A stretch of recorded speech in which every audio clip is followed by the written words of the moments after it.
तो फिर माता जी कर लेंगे रीडिंग। माता जी सेकंड नंबर है पवन सिंह माता जी का।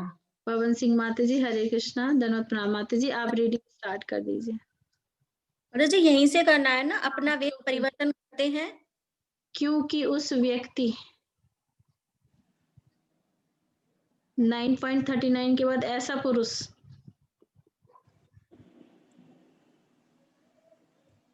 माता जी जो ये दे रखा है माता जी, इसी में से करना है ना माता जी? हाँ, यहाँ से करिए ना, ऐसे पुरुष कृष्ण, यहाँ से भगवत गीता 9.39 के बाद यहाँ तक हमने कर लिया था। अब यहाँ से करेंगे, ऐसा पुरुष कृष्ण भावनामृत में प्रतिष्ठित है, इसीलिए कृष्ण यहाँ घोषणा करते हैं। ठीक है। अमृत में प्रतिष्ठित है, इसीलिए श्री कृष्ण यहाँ घोषणा करते हैं कि वह शीघ्र ही सदाचारी हो जाएगा। जैसे बिजली के पंखे का तार निकाल देने पर भी पंखा कुछ देर तक चलता रहता है,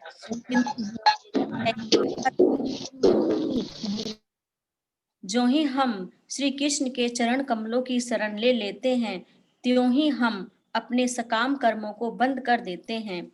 और यद्यपि ये कर्म कुछ समय तक चलते रहते हैं, तथापि यह निश्चित है कि वे शीघ्र समाप्त हो जाएंगे। यह नित्यान्त सत्य है कि जो कोई भी कृष्ण भावनामृत का आश्रय लेता है, उसे सदाचारी बनने के लिए पृथक रूप से कोई परिश्रम नहीं करना पड़ता। समस्त सद्गुण स्वतः उसमें आ जाएंगे। श्रीमद् भगवत गीता में कहा गया है कि जो व्यक्ति कृष्ण भावनामृत को प्राप्त हो जाता है, वह एक साथ सब सद्गुण भी प्राप्त कर लेता है।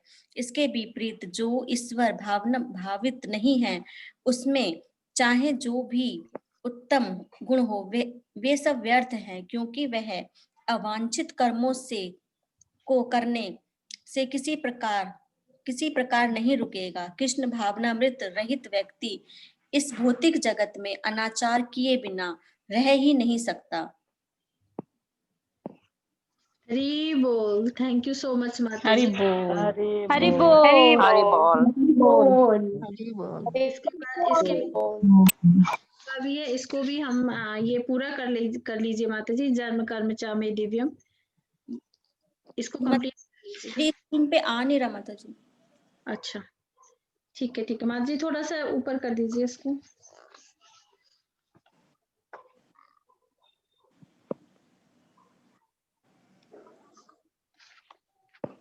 हरे कृष्णा, आया माता जी? हाँ आ गया माता जन्म, यहाँ से जन्म कर्म च में है माता जी। जन्म कर्म चे में दिव्यमेवं यो वेति तत्वतः त्यक्त्वादेहं पुनर्जन्म नैतिक मामोति सो अर्जुन। हे अर्जुन, जो व्यक्ति मेरे जन्म और कर्मों के दिव्य भाव को वस्तुतः जान लेता है, वह देह त्याग करने के उपरांत भी इस भौतिक जगत में जन्म नहीं लेता, अपितु मेरे दिव्य धाम को प्राप्त करता है। श्रीमद् भागवत गीता श्री कृष्ण का अवतार जिस ठीक है माता जी, बस यहीं तक करेंगे माता जी, क्योंकि बुक में ना पैराग्राफ हमारा यहाँ एंड हो रहा है, बट इसमें पैराग्राफ हमारा एंड नहीं हो रहा है। तो ये जो हमने अभी पैराग्राफ पढ़ा है, इसमें से आपको अगर कोई भी पॉइंट अच्छा लगा हो तो आप लोग शेयर कर सकते हैं।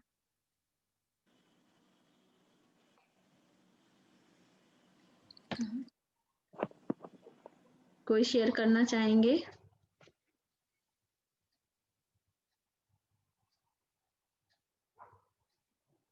कोई भक्त शेयर करना चाहेंगे इसमें से कोई पॉइंट?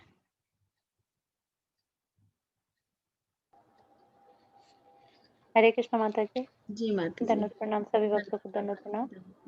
ये लास्ट वाला पॉइंट मैं शेयर करना चाहती हूँ, जिसमें भगवान बता रहे हैं अर्जुन को कि जो व्यक्ति हमें कर्मों के दिव्य भाव से वस्तुतः जान लेता है, जो हमारे भक्ति में लीन हो जाता है, वह देह त्याग करने पर या इस धरती को छोड़ने पे सीधे मेरे धाम को आता है।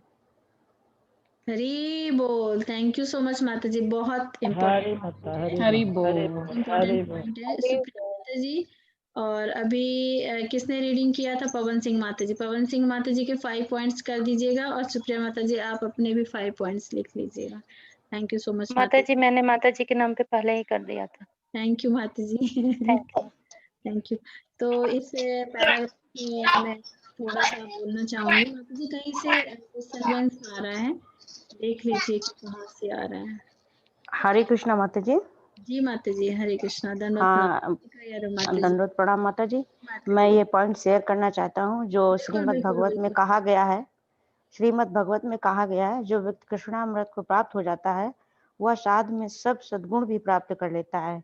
इसके विपरीत अगर व्यक्ति ईश्वर भावना से रहित है तो उसमें चाहे जो भी उत्तम गुण हो वह सब व्यर्थ है।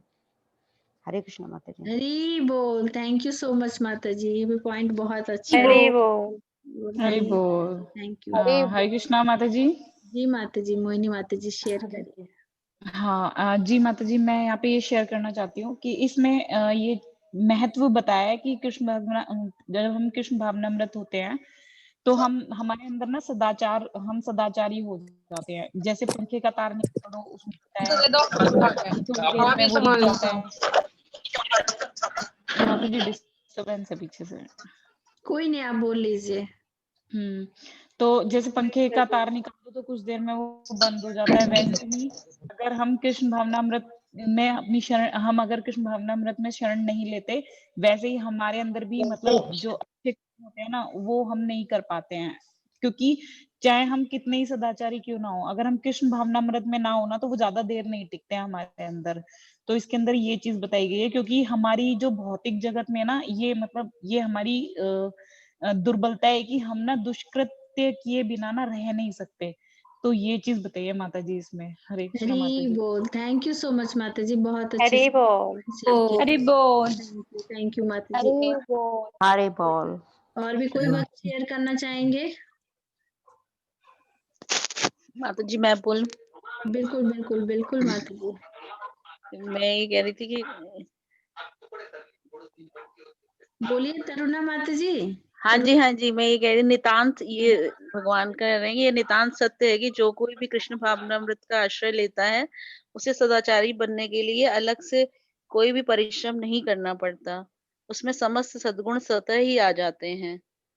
हरी ये बोल, कहना थैंक यू था सो मुझे कि वो मच खुद ही कृष्ण का थैंक यू, भक्त बन जाता है। हरी बहुत अच्छा बोल। पॉइंट शेयर किया माता जी, थैंक थैंक यू। और कोई बात यू। करना चाहेंगे शेयर? और कोई करेंगे शेयर?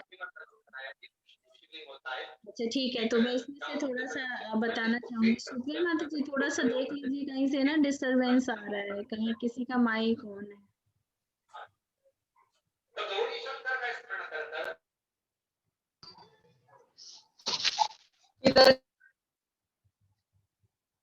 एक मिनट मैं देख लेती हूँ।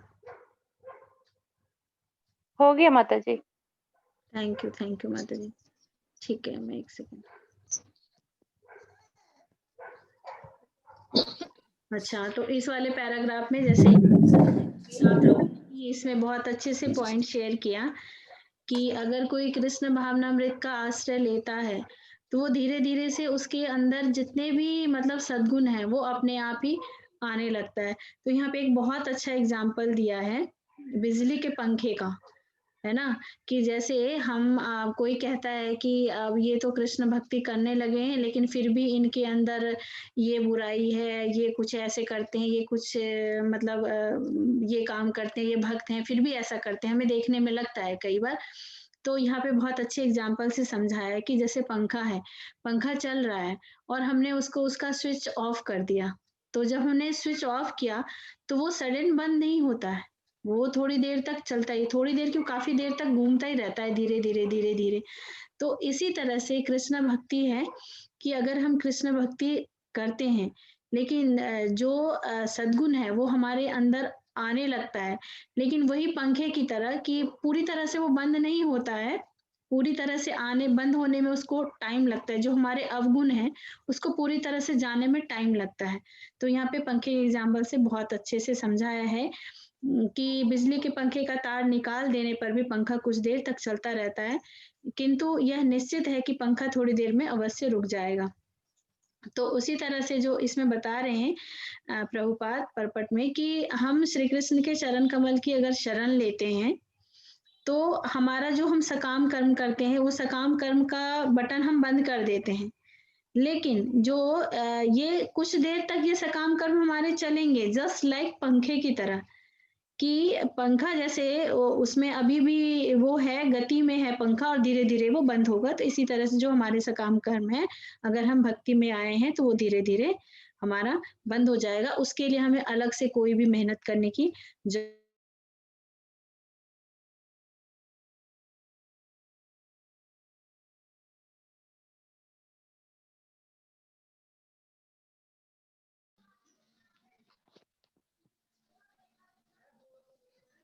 हरे कृष्ण माता जी, आपकी आवाज नहीं आ रही है माता जी।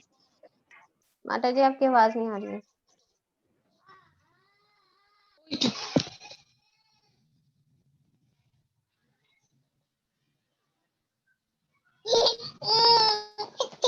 हरे कृष्णा बबीता माता जी। माता जी हैं या नहीं है? माता जी वो चेक करेंगे। प्रभु जी हैं, माता जी हैं, लेकिन आवाज नहीं आ रही है।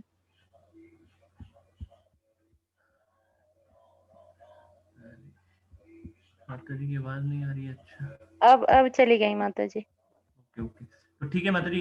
कहाँ तक पढ़ लिया था हमने? प्रभु जी हम लोग पढ़े हैं, प्रभु जी दिव्य यहाँ धाम से को प्राप्त करता है। जन्म कर्म से पढ़ना है। दिव्य धाम को प्राप्त करता है। 4.6 तक। 4.6 ठीक है। तो नेक्स्ट जो पढ़ेगा स्टार्ट कर सकते हैं। ओके प्रभु जी। नेक्स्ट कौन है प्रभु जी? उमा माता जी अगर हैं तो वो, नहीं तो प्रियंका माहेश्वरी माता जी। Okay, thank you. यस माता जी है। हरे माता कृष्णा। जी मैं हरे पढ़ कृष्णा। सकती हूँ सॉरी माता माता जी, सॉरी माता उमा जी। माता जी आ गई शायद। हरे कृष्ण माता जी। हरे कृष्णा, धन्यवाद प्रणाम। जी। माता हाँ जी दंडवत प्रणाम सभी मैं भक्तों को। क्षमा चाहूंगी क्योंकि मेरा नेट चला गया था, वाईफाई चला गया था सडन, तो अभी मैंने माता जी कहाँ से पढ़ना है? माता जी हम पढ़ सकते हैं। माता जी 1 मिनट, बस मुझे 1 मिनट टाइम दीजिए। बस इसमें मैं ये बता रही थी कहाँ तक मेरा हो गया था सुप्रिया माता जी। माता जी हमें स्टार्ट करना है 4.6 चल रहा है। 4.6 तक हो चुका है। तुम्हारी वजह से नहीं उठ पा रहे। अच्छा ठीक है माता जी, मैं थोड़ा सा इसमें एक्सप्लेन करना चाहूंगी कि वही मैं बता रही थी कि हम पंखे का एग्जाम्पल ले रहे थे कि पंखा को अगर हम बंद करते हैं तो वो थोड़ी देर चलता ही रहता है। तो इससे जब हम अपने मतलब हमारा सकाम कर्म करना हमारा बंद हो जाता है, हम भक्ति करने लगते हैं, तो वो भी धीरे-धीरे हमारा पंखे की तरह ही वो भी हमारा मतलब खत्म हो जाता है स्वतः। और जितने भी हमारे मतलब उसके लिए हमें अलग से मेहनत करने की ज़रूरत नहीं पड़ती है और स्वतः ही वो सद्गुण हमारे अंदर आ जाता है। और यहाँ पे फिर बताया है कि जो कृष्ण भक्ति नहीं करते हैं, उनका क्या होता है, वो उसमें चाहे कितने भी गुण हैं, कितने भी उत्तम गुण हैं, वो सब व्यर्थ होता है। और अगर कोई कृष्ण भावनामृत में नहीं है, तो वो इस भौतिक जगत में बिना मतलब दुष्कर्म किए बिना रह ही नहीं सकता, ये निश्चित है। और फिर आगे श्लोका कोट किया है भगवत गीता से इसमें, जन्म कर्म च मे दिव्यम यो वेत्ति तत्वतः त्यक्त्वा देहं पुनर्जन्मम नेति मामेति सो अर्जुन। तो इसमें बता रहे हैं कि भगवान बता रहे हैं इसमें कि हे अर्जुन, जो मेरे आविर्भाव तथा कर्मों की दिव्य प्रकृति को जानता है, वह इस शरीर को छोड़ने पर इस भौतिक संसार में पुनः जन्म नहीं लेता, अपितु मेरे सनातन धर्म को प्राप्त होता है।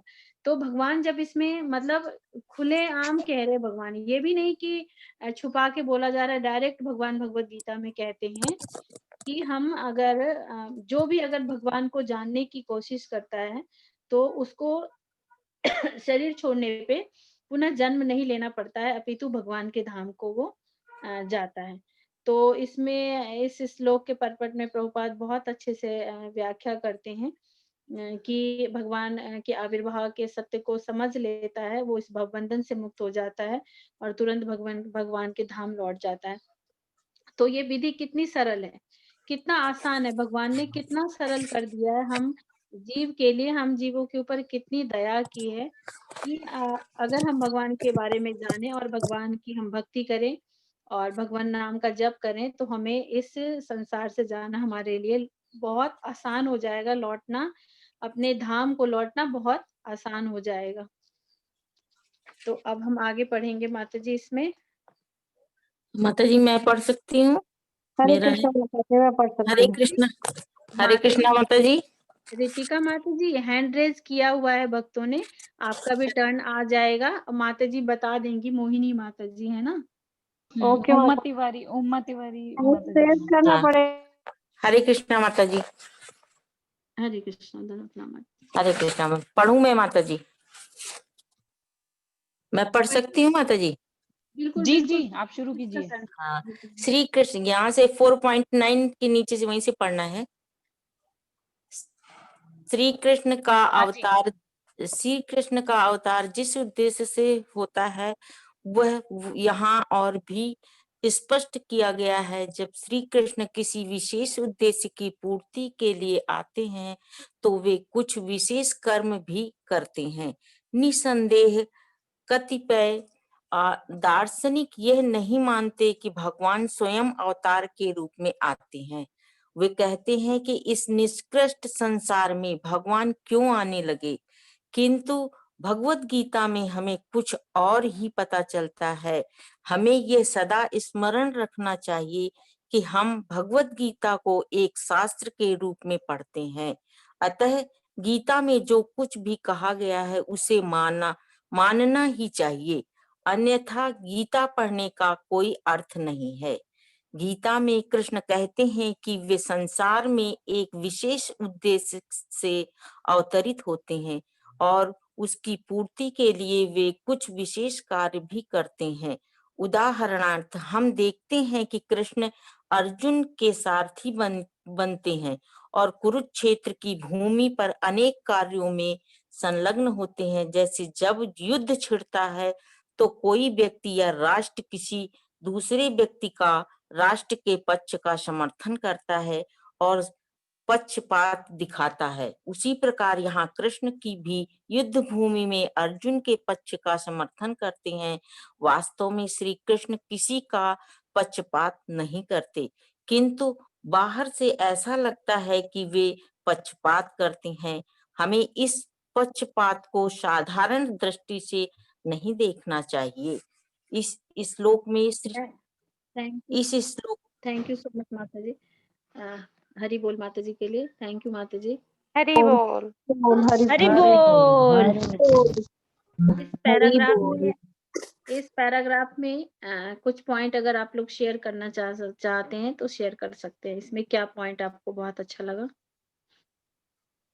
हरे कृष्णा माता जी। माता जी माता जी इसमें ये बताया गया है कि कि हम लोग जो शास्त्र पढ़ते हैं गीता, उसमें स्पष्ट रूप से कहा गया है कि भगवान जो है श्री कृष्ण भगवान जी ने अवतार लिया था। बट कुछ लोग होते हैं जो वो ये कहते हैं कि ऐसा है नहीं, कि भगवान ने जन्म लिया ही नहीं है, भगवान को देखा किसने है। अगर हम भी यही सोचें गीता पढ़ने के बाद कि ऐसा अवतार शायद नहीं लिया भगवान ने, तो ये हमारे लिए बहुत ही शर्म की बात है, क्योंकि गीता में गीता में उन्होंने स्वयं उपदेश दिया है। इसमें बताया गया है कि अन्यथा गीता पढ़ने का कोई अर्थ नहीं होगा हमारे लिए, अगर हम गीता पढ़ने के बावजूद इस सोच को रखते हैं कि भगवान ने जो है अवतार लिया था या नहीं लिया था। अगर तो और इसमें ये बताया गया है कि भगवान जो है किसी का भी भगवान पक्षपात नहीं करते। इसमें ऐसा लगता है कि वो जो है पांडवों के साथ थे, तो पांडवों के साथ थे, तो उनके साथ उन्होंने कौरवों के साथ उन्होंने पक्षपात किया, ऐसा नहीं है। वो जो है धर्म के साथ खड़े थे, जहाँ धर्म था वहीं पर वो खड़े हुए थे। इस पैराग्राफ में माता जी यही बताया गया माता जी। थैंक यू सो मच माता जी, थैंक यू। हरि बोल माता जी के लिए हरि बोल। और भी कोई कुछ शेयर करना चाहेंगे? हरे कृष्ण माता जी, इसमें श्री कृष्ण भगवान का बताया कि जो अवतार लेते हैं कृष्ण भगवान, तो कहते तो उस कोई विशेष उद्देश्य के लिए मतलब अवतार लेते हैं। तो कृष्ण भगवान इसके लिए बताया गया है कि जब मतलब यहाँ पर धर्म की हानि होती है तभी भगवान अवतार लेते हैं और जब श्री कृष्ण विशेष उद्देश्य की पूर्ति के लिए आते हैं तो उन्हें कुछ विशेष कार्य भी करने पड़ते हैं, तो वो भक्तों की सहायता के लिए आते हैं और धर्म की रक्षा करते हैं। हरी बोल। थैंक यू सो मच माता जी, thank you, thank you Hari माता जी। बोल। और कोई हरि भक्त कुछ बोल, बताना हरि बोल। चाहेंगे? मैं बीच में हरे एक चीज कृष्ण प्रभु।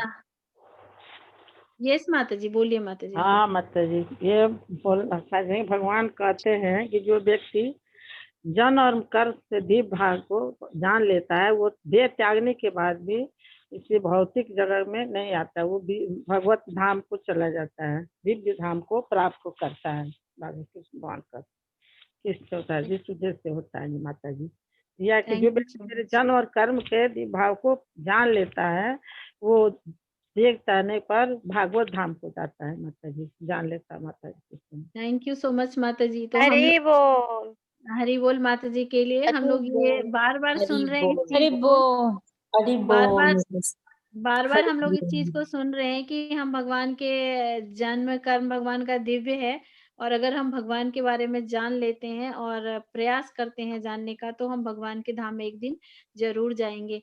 तो ये तो इतना हमें अगर पता चल गया है तो हम बहुत अच्छे से भक्ति करेंगे और प्रयास करेंगे हम कि दूसरों को भी, जो ये जीवात्मा सब संसार में आए हैं, भटके हुए हैं और वो अपने घर का रास्ता भूल चुके हैं, उन्हें भी हम याद दिलाने की कोशिश करेंगे।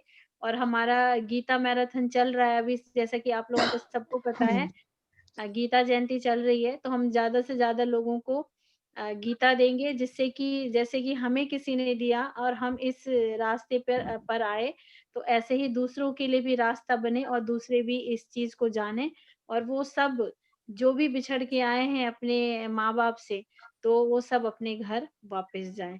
तो हमें ये चीज हमेशा याद रखना चाहिए। इसमें और किसी को कोई पॉइंट शेयर करना है? जी माता जी, यस लास्ट में कहा गया है वास्तव में श्री कृष्ण किसी का पक्षपात नहीं करते, किंतु बाहर से ऐसा लगता है कि वो पक्षपात करते हैं।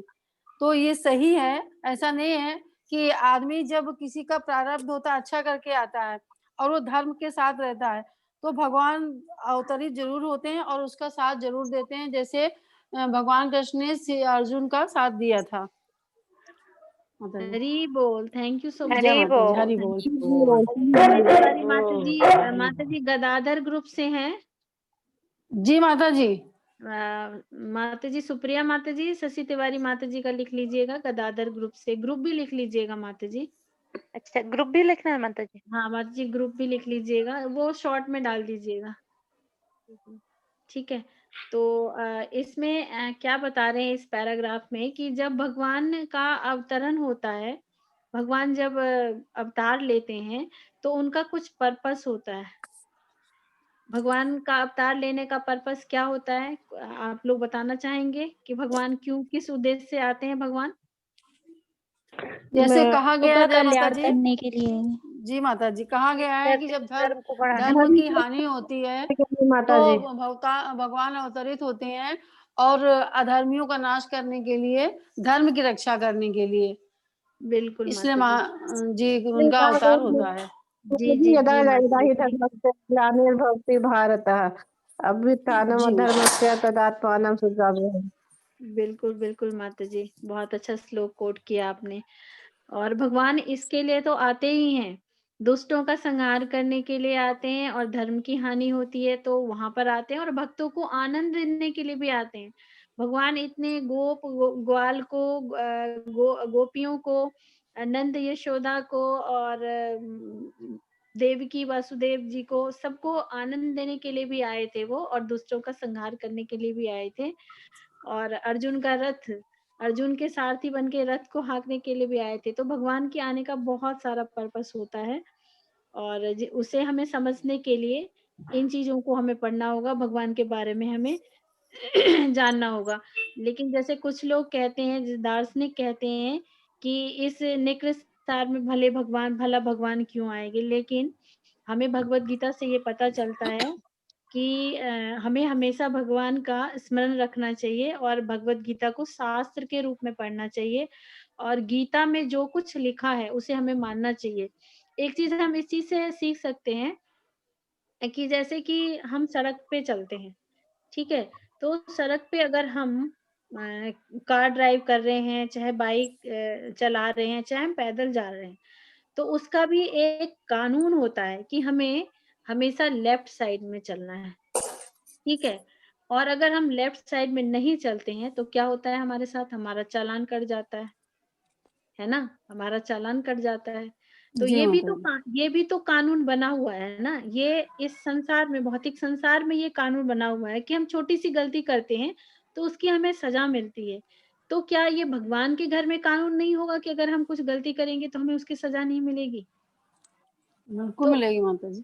उसी तरह से तो ये एक जो भगवत गीता है ना, ये भी हमारी लॉ बुक है कि हमें जीवन किस ढंग से जीना है, कैसे हमें रहना है और क्या-क्या नियम हमें शास्त्र के अनुसार हमें जीवन बिताना है, तभी हम अपने घर वापस जाएँगे। जैसे सड़क पे चलता हुआ आदमी तभी वो अपने घर सही सलामत पहुँचेगा, अगर वो सही कानून को मान के और सही तरह से गाड़ी चला रहा है, सही तरह से जा रहा है, तभी वो घर सही सलामत पहुँचेगा। तो हमें भी अगर अपने घर सही सलामत पहुँचना है, तो जो हमारे शास्त्र बताते हैं, जो हमें भगवत गीता बताती है, उसके अनुसार हमें अपना जीवन जीना चाहिए। और यहाँ पे फिर आगे बताते हैं कि भगवान जो है वो अर्जुन के सारथी बनते हैं और इस तरह यहाँ पे राष्ट्र के बारे में एग्जाम्पल बताया है कि राष्ट्र जो है या किसी दूसरे व्यक्ति या राष्ट्र के पक्ष में समर्थन करता है। अब जैसे इंडिया है, इंडिया का जो रूस है साथ देता है, चाइना साथ नहीं देता है, तो ये पक्षपात हुआ। लेकिन भगवान के लिए ऐसा नहीं है, भगवान जो अर्जुन का पक्ष लेते हैं, अर्जुन के साथ रहते हैं युद्ध भूमि में, तो हमें बाहर से लगता है कि वो पक्षपात कर रहे हैं, लेकिन वो पक्षपात नहीं होता है। वो हमें देखने में साधारण लगता है, लेकिन हमें उस दृष्टि से उसे नहीं देखना चाहिए कि वो पक्षपात कर रहे हैं। और हम आगे पढ़ेंगे माता जी, नेक्स्ट पैराग्राफ। हरे कृष्णा माता जी, मैं पढ़ूं माता जी? प्रीति शर्मा। अच्छा, प्रीति माता जी, हरे कृष्णा, दंडवत हरे प्रणाम माता जी। कृष्णा माता जी। आपने हैंड रेज कर रखा है ना? यस माता जी। अच्छा, मोहिनी माता जी, मोहिनी माता जी। माता जी प्रियंका माहेश्वरी माता जी का नंबर है। प्रीति माता जी, टर्न वाइज आपका भी आ जाएगा, थोड़ा वेट कर लेंगे क्या? ओके माता जी, हरे कृष्णा माता जी, कर लेंगे thank you wait. So much, thank you. आज हमारे बीच में एक और नए भक्त आए हुए हैं, शिवांश राणा, और हम इनका हरि बोल बोलकर स्वागत करेंगे। हरि हरि बोल, हरि बोल, हरि हरि बोल, बोल, हरि बोल, हरि बोल। ठीक है प्रियंका माता, आप रीड करें। हरे कृष्णा माता जी, दंडवत प्रणाम सभी को। दंडवत प्रणाम माता जी, दंडवत प्रणाम। इस श्लोक पे श्री कृष्ण यह भी स्पष्ट करते हैं कि भौतिक संसार में उनका अवतरण दिव्य है। दिव्यम शब्द का अर्थ है लौकिक, अलौकिक। उनके कर्म किसी भी प्रकार से साधारण नहीं है। आज भी समस्त भारतवासी संप्रदाय में किसी भेदभाव के बिना भाद्रपद मास के कृष्ण पक्ष की अष्टमी को वैसे ही श्री कृष्ण का जन्म दिवस मनाते हैं जैसे पाश्चात्य जगत में क्रिसमस के दिन ईसा मसीह का जन्म दिवस मनाया जाता है। श्री कृष्ण का जन्म दिवस जन्माष्टमी कहलाता है और इस श्लोक में श्री कृष्ण अपने जन्म के विषय में जन्म शब्द का प्रयोग करते हैं। जब जन्म होता है तो उसके साथ कुछ कर्म भी होते हैं। कृष्ण के जन्म और कर्म दिव्य हैं, जिनका अर्थ है कि वे साधारण मनुष्यों के जन्म और कर्मों के समान नहीं हैं। यहाँ कोई भी यह प्रश्न कर सकता है कि श्री कृष्ण के कर्म दिव्य क्यों हैं? वे जन्म भी लेते हैं, युद्ध में अर्जुन का पक्ष ले रहे हैं, उनके वसुदेव नामक पिता और देवकी नामक माता व एक परिवार भी है। इसमें दिव्यता क्या है? किंतु श्री कृष्ण कहते हैं एवं यो वेति तत्त्व, कृष्ण के जन्म और कर्म को तत्व से जानना आवश्यक है। जब व्यक्ति श्री कृष्ण के जन्म व कर्म को सही ढंग से जान लेता है तो परिणाम यह होता है, त्यक्ता देह पुनर्जन्म नैति माममेति सो अर्जुन। अर्थात हे अर्जुन, वे व्यक्ति देह त्याग करने के उपरांत फिर इस भौतिक जगत में जन्म ग्रहण नहीं करता, वरन सीधे मुझे ही प्राप्त करता है। इसका अर्थ यह हुआ कि वह एक मुक्त आत्मा हो जाता है और शाश्वत आध्यात्मिक जगत में प्रविष्ट होकर अपने मूल सच्चिदानंद स्वरूप को प्राप्त कर लेता है। ऐसा केवल तभी हो सकता है जब हम श्री कृष्ण के जन्म तथा कर्म की दिव्य प्रकृति को तत्व से समझ लें। थैंक यू सो मच माता जी, थैंक यू। हरि बोल हरि बोल। हरे बोल। हरि बोल, हरि बोल। पैराग्राफ में कोई कुछ शेयर करना चाहेंगे? ये पैराग्राफ हमारा वही चल रहा है 4.9 का जो श्लोका है, जन्म कर्म च मे दिव्यम, उसका सेकंड पार्ट, त्यक्त्वा देहं पुनर्जन्मम नैति मामेति सो अर्जुन। तो इसमें आप लोग कुछ शेयर करना चाहेंगे? हरे कृष्णा माता जी। दंडवत प्रणाम। माता जी, हरे कृष्णा माता जी, दंडवत प्रणाम। दंडवत प्रणाम माता जी। जी माता जी बोलिए। जी माता जी, मुझे तो ये अच्छा लगा है कि ये कृष्ण के जन्म और कर्म को तत्व से जानना आवश्यक। जब व्यक्ति कृष्ण के जन्म और कर्म को सही ढंग से जान लेता है तो परिणाम यह होता है कि त्यक्त्वा देहम पुनर्जन्म नैति मामेति सो अर्जुन। अर्थात हे अर्जुन, जब व्यक्ति देह को त्याग करने के उपरांत इस भौतिक जगत में जन्म ग्रहण नहीं करता, वरना मुझे ही प्राप्त करता है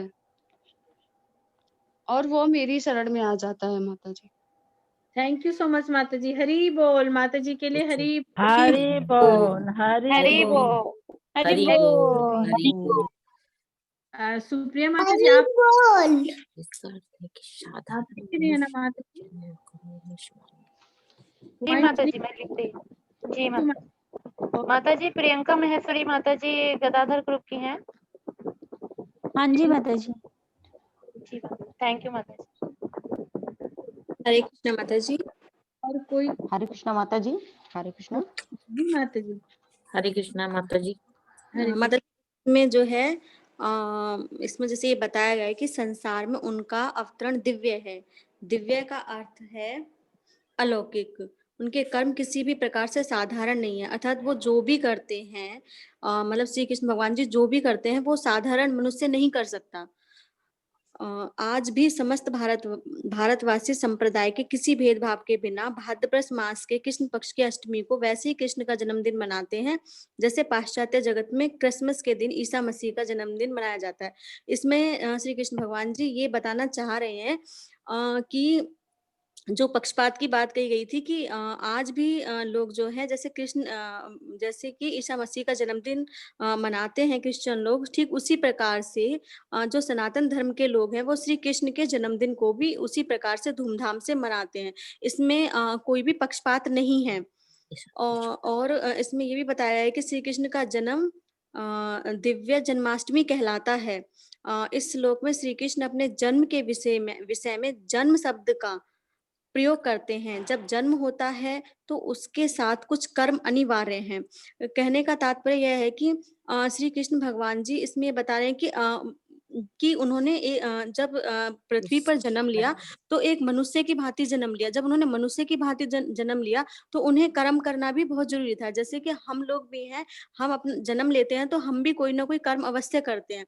ठीक उसी प्रकार से उन्होंने भी यह बताने अपने कार्यों के द्वारा ये बताने का प्रयास किया कि वो इस जगत में हैं और मनुष्य की तरह ही वो काम कर रहे हैं। माता जी, मुझे जहां तक समझ में आया। माता जी थैंक यू माता जी, थैंक यू सो मच माता जी। हरि बोल, हरि बोल। हरि बोल। हरि और भी बोल। कोई भक्त हैं जो करना चाहते हैं? माता जी मैं बोल सकती हूँ कुछ? बिल्कुल बिल्कुल बिल्कुल माता जी। यहाँ कहा गया है कि श्री कृष्ण के कर्म जो है वो दिव्य है, तभी तो वो संसार में इसीलिए आते हैं क्योंकि भक्तों का उद्धार करते हैं और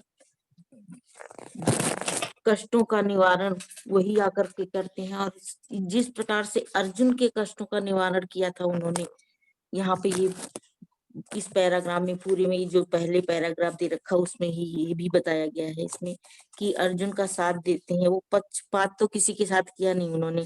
और जो जन्म हुआ है भगवान का, उसमें भी भगवान आते हैं इस संसार में कर्मों के, और सभी को कर्मों के अनुसार उनको फल भी मिलता है। यहाँ पर कोई प्रश्न, श्री कृष्ण के कर्म जो हैं वो दिव्य हैं। जन्म लेते हैं, पर उनके वासुदेव नामक पिता भी थे, देवकी उनकी माता थी और उनका एक परिवार भी था। इस दिव्यता के कारण ही श्री कृष्ण एवं यो वेत्ति तत्वतः, कृष्ण के जन्म और कर्म को तत्व से जानना आवश्यक है, यहाँ पर ये बताया गया है।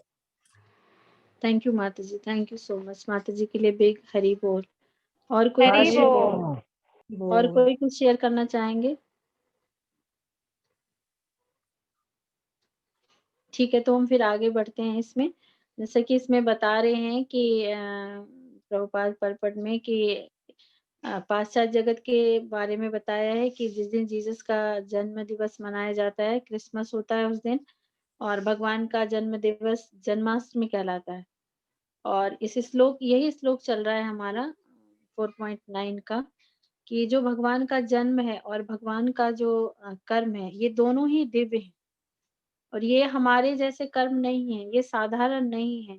इनको हमें साधारण कर्मों के समान नहीं समझना चाहिए, क्योंकि यहाँ पे फिर ये बता रहे कि कोई प्रश्न पूछ सकता है कि भगवान कृष्ण के कर्म जो है वो दिव्य क्यों है। वे भी जन्म लेते हैं, युद्ध में अर्जुन का पक्ष ले रहे हैं, और उनके पिता भी वसुदेव और देवकी हैं, और एक परिवार है, तो इसमें दिव्यता क्या है? तो इसी को काटने के लिए बता रहे हैं कि भगवान कृष्ण कहते हैं एवं यो वेत्ति तत्वतः, मतलब कृष्ण के जन्म और कर्म को तत्व से जानना जरूरी है। जब व्यक्ति श्री कृष्ण के जन्म और कर्म को सही से जान लेता है तो उसका पुनर्जन्म नहीं होता है, और वो देह त्याग करने के बाद इस भौतिक जगत में जन्म नहीं ग्रहण करता है, वरन सीधे ही भगवान को ही प्राप्त करता है। तो ये मेन बार बार प्रभुपाद इस परपट में यही बता रहे हैं कि हमें भगवान के जन्म और कर्म को जानना कितना जरूरी है हमारे लिए। अगर हमें भगवत धाम वापस जाना है तो हम भगवान के जन्म कर्म को, हम उन्हें साधारण दृष्टि से हमें नहीं देखना चाहिए कि ये तो साधारण है, जैसे कि हम जन्म लेते हैं, हमारे माँ बाप होते हैं, हमारा परिवार होता है। ऐसा नहीं है। वो उनका जन्म भी दिव्य है, उनका कर्म भी दिव्य है। उन्हें हमें तत्व से समझना है, ऐसे नहीं कि सीधे हमने सुन लिया, नहीं। उस तत्व को हमें जानना है, और इसके लिए हमें भक्ति करनी बहुत जरूरी है, और हमें भगवत गीता पढ़ना बहुत जरूरी है, और अपने वरिष्ठ वैष्णवों के संग में, अपने आचार्यों ने जो लिखा है, जो प्रभुपाद ने परपट में दिया है, उसे हमें समझना है। अपने आप बुद्धि लगा के हम नहीं समझ सकते, हम उनके सहारे समझ सकते हैं। तो हमें उस चीज को समझने का प्रयास करना चाहिए, भक्तों के संग में रहना चाहिए, भक्तों के संग लेने की कोशिश करनी चाहिए। और जैसे हमारे वरिष्ठ भक्त हमें बताते हैं, जैसे हमें प्रभुपाद बताते हैं, उनको हमें फॉलो करना चाहिए। आगे किसका टर्न है माता जी? नेक्स्ट टर्न किसका है रीडिंग का? इंदु पांडे माता जी। इंदु पांडे माता जी। इंदु पांडे माता जी। जी माता जी, आप। हरे कृष्ण माता जी, सभी हरे भक्तों को दंडवत दंडवत प्रणाम। प्रणाम माता जी, दंडवत प्रणाम। कहाँ से पढ़ना है माता जी? ये साधारणतया जी जी। हाँ, साधारणतया जब कोई व्यक्ति अपना देह त्याग कर देता है तो उसे तुरंत दूसरी देह धारण करनी पड़ती है। देहधारी जीव अपने कर्मों के अनुसार निरंतर जन्म मृत्यु के द्वारा एक देह से दूसरी देह धारण करके, अब आगे बढ़ाइए माता जी, आगे नहीं है। हरे कृष्ण माता जी, आगे नहीं है। बढ़ा दिए माता जी। नहीं तो आ तो नहीं रहा माता जी, पेज बढ़ ही नहीं रहा है जैसे दिखा। नहीं जा रहा है माता हरे जी। कृष्ण माता जी। दिख रहा है माता जी, अपना वेश परिवर्तन करते हैं, यहाँ से पढ़िए। नहीं तो ऊपर जब जाएगा तभी ना माता जी। यहाँ तक पढ़े हैं कि जब विधा, अच्छा जैसे प्रारंभ आपका नेटवर्क आ थोड़ा गया माता जी, आ गया। हाँ, जाता जो हम शरीर को एक और आगे बढ़ना है तो अपना भेष परिवर्तन करते हैं। कृष्ण कीर्तन कृष्ण को जानने की विधि यहाँ से है। उन एक अपना भेष परिवर्तन करते। इस समय हम समझते हैं कि यह वर्तमान भौतिक देह हमारा वास्तविक शरीर है, किंतु सच्चाई यह है कि यह केवल एक भेष मात्र है। वास्तव में हमारा वास्तविक शरीर भी है और वह है हमारा आध्यात्मिक शरीर। जीव का यह स्थूल भौतिक शरीर उस सूक्ष्म आध्यात्मिक शरीर के सामने ऊपरी है। जब यह भौतिक शरीर वृद्ध और जीर्ण हो जाता है या किसी दुर्घटना के कारण अशक्त हो जाता है, तो हम उस शरीर को एक मैले या फटे पुराने वस्त्र की बात छोड़कर दूसरे भौतिक शरीर को ग्रहण कर लेते हैं। वासाजी जीर्णानि यथा विहाय नवानि गृहति नरो अपराधि तथा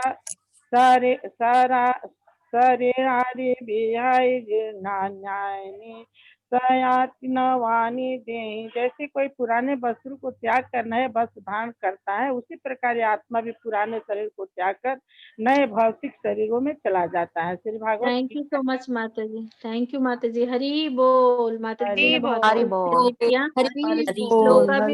श्लोका भी माता जी ने बहुत अच्छे से रिसाइट किया। थैंक यू माता जी, थैंक यू सो मच माता जी। इसमें कोई अपना पॉइंट शेयर करना चाहेंगे? कोई यस बस माता अपना जी। पॉइंट। जी माता जी, बिल्कुल। इसमें कहा गया है कि जैसे हम लोग कपड़े चेंज करते हैं, उसी तरह से हमारा आत्मा जो है वो भी अपने शरीर चेंज करती है। हम हमारे कपड़े गंदे हो जाते हैं या फट जाते हैं तो हम तुरंत दूसरा कपड़ा पहन लेते हैं। तो उसी तरह से आत्मा भी, जब हमारा शरीर वो बेकार हो जाता है, ठीक है, तो आत्मा उस शरीर से निकल के दूसरे शरीर में प्रवेश कर लेती है। और इसी तरह से ये हमारा जन्म मरण का चक्र चलता रहता है, जब यदि हम भगवान की शरण में नहीं जाते। हरि बोल। थैंक यू हरि प्रीति बोल। माता जी, thank you so much. Hari बोल। तो माता जी मैं इसको कुछ बोलूं? माता जी मैं बिल्कुल बिल्कुल हरे माता जी, बिल्कुल हाँ, बोलिए माता इसमें जी, कहा रितिका यादव। देहधारी जीव अपने कर्मों के अनुसार निरंतर जन्म मृत्यु के द्वारा एक देह त्याग कर दूसरी देह को धारण कर लेता है। जिस प्रकार से हम अपने फटे पुराने कपड़ों को उतार कर फेंक देते हैं, उसी प्रकार से यह जीव जो ये शरीर है हमारा, ये भी छूट जाता है और अंत दूसरा शरीर हमें वापस मिल जाता है फिर से। ये हमारे शरीर का हरि बोल। ये हमारे शरीर का परिवर्तन होता है, इसमें ये हरि बताया गया है बोल। माता जी। थैंक यू सो मच माता हरि जी। बोल। हरि बोल, हरि बोल, हरि बोल। हरि ये बोल। हम लोग बहुत आसानी से इस चीज को हम बोल पा रहे हैं। क्या हम इसको प्रैक्टिकली ले सकते हैं, अपने जीवन में उतार सकते हैं? अगर हमने इसी चीज को, बस इतना सा ही सेंटेंस कि ये जो बात हमारा शरीर है, ये शरीर हमारा वस्त्र की तरह है और ये वस्त्र एक दिन पुराना हो जाएगा, तो इसे ये हम वस्त्र को जैसे फेंक देते हैं, तो ये शरीर भी हमारा फेंका चला जाएगा, मतलब नष्ट हो जाएगा। अगर इसी चीज मात, को जो भगवान बता रहे हैं, अगर हम इसको माइन्यूटली सोचें इस पे और इसको समझने का प्रयास करें, तो फिर हमारे जीवन में कोई दुख रहेगा ही नहीं। माता जी ये कोई समझता नहीं है, कभी कोई नहीं समझ तो नहीं हमें पाया। ये हमारी हमारी बहुत ताकत भी नहीं है गहराई ना है। समझ, हमारी ताकत नहीं है ना माता जी, समझने की, हाँ, हमारी हम लोग ताकत नहीं है समझने की, लेकिन हम प्रयास करेंगे और गुरु प्रयास कृपा हम सब करेंगे, कर सकते हैं। भगवान कृपा करे। अगर हम इसको बार बार पढ़ेंगे एक ही चीज को, और हम बिल्कुल। भगवान नाम का जप करेंगे, तो हमारा यस जो माता मन के ऊपर जो हमारा मैल जमा हुआ है, वो धीरे धीरे अगर परत उसका हटेगा, तो क्या हमें वो चीज साफ साफ दिखाई नहीं देगा? वो दिखाई चेहरा हमें देती। साफ बिल्कुल दिखाई देगा। तो बिल्कुल। इसीलिए तो कहा जाता है कि हमें कृष्ण भक्ति करनी चाहिए और बहुत अच्छे से जो हमारे शास्त्र बताते हैं, जो हमारे गुरु बताते हैं, उसके अनुसार हमें अपने जीवन को लगाना चाहिए, उसके अनुसार हमें अपना जीवन जीना चाहिए। तो हमें ये चीज़ समझ में आ जाएगा, जो कि हमारे भगवत गीता के 2.22 श्लोका है, वसांसि जीर्णानि यथा विहाय नवानि गृह्णाति नरो परानि तथा शरीरानि विहाय जीर्णान्यानि संयति नवानि देहि।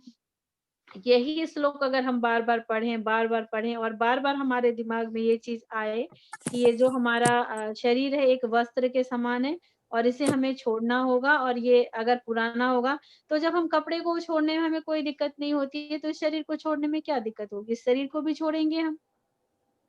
और फिर हम ये चाहेंगे कि जिस तरह से कि हमें बार-बार कपड़े बदलने पड़ते हैं और हमें ये उपाय शास्त्र और भगवान हमें बता रहे हैं, ये रास्ता हमें मिल गया है कि अगर हम ऐसा करते हैं, अगर हम भगवान के जन्म कर्म को जानते हैं, जानने का प्रयास करते हैं, तो हमारा फिर ये जो हमारा वस्त्र बदलने का काम है, ये बार-बार हमें बदलना नहीं पड़ेगा। तो फिर हम क्यों नहीं इस चीज़ को करें?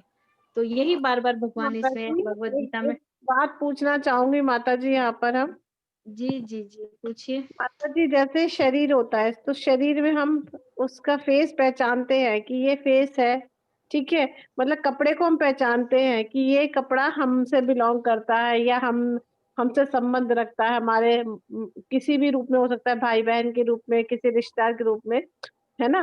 तो हम उसे पहचान, लेकिन आत्मा को हम नहीं देख सकते ना। तो फिर वही चीजें, आत्मा जब निकल जाती है उस शरीर से, तो चलो जाने का यदि शोक ना करे, तो यदि आत्मा निकल गई तो उसे हम पहचान नहीं पा रहे कि वो हमारी चीज कहाँ चली गई। ये जैसे क्वेश्चन मैं आपका होता है जो परेशान करता है हुँ। ना। आपका प्रश्न क्या है, ये बताइए? प्रश्न ये है कि हम कहते हैं कि हम भी जानते हैं कि दुख होता है शरीर से निकलने के बाद। हम वास्तविकता में ऐसा नहीं, रियलिटी में हम ऐसा नहीं कर पाते कि दुख ना करें, ठीक है।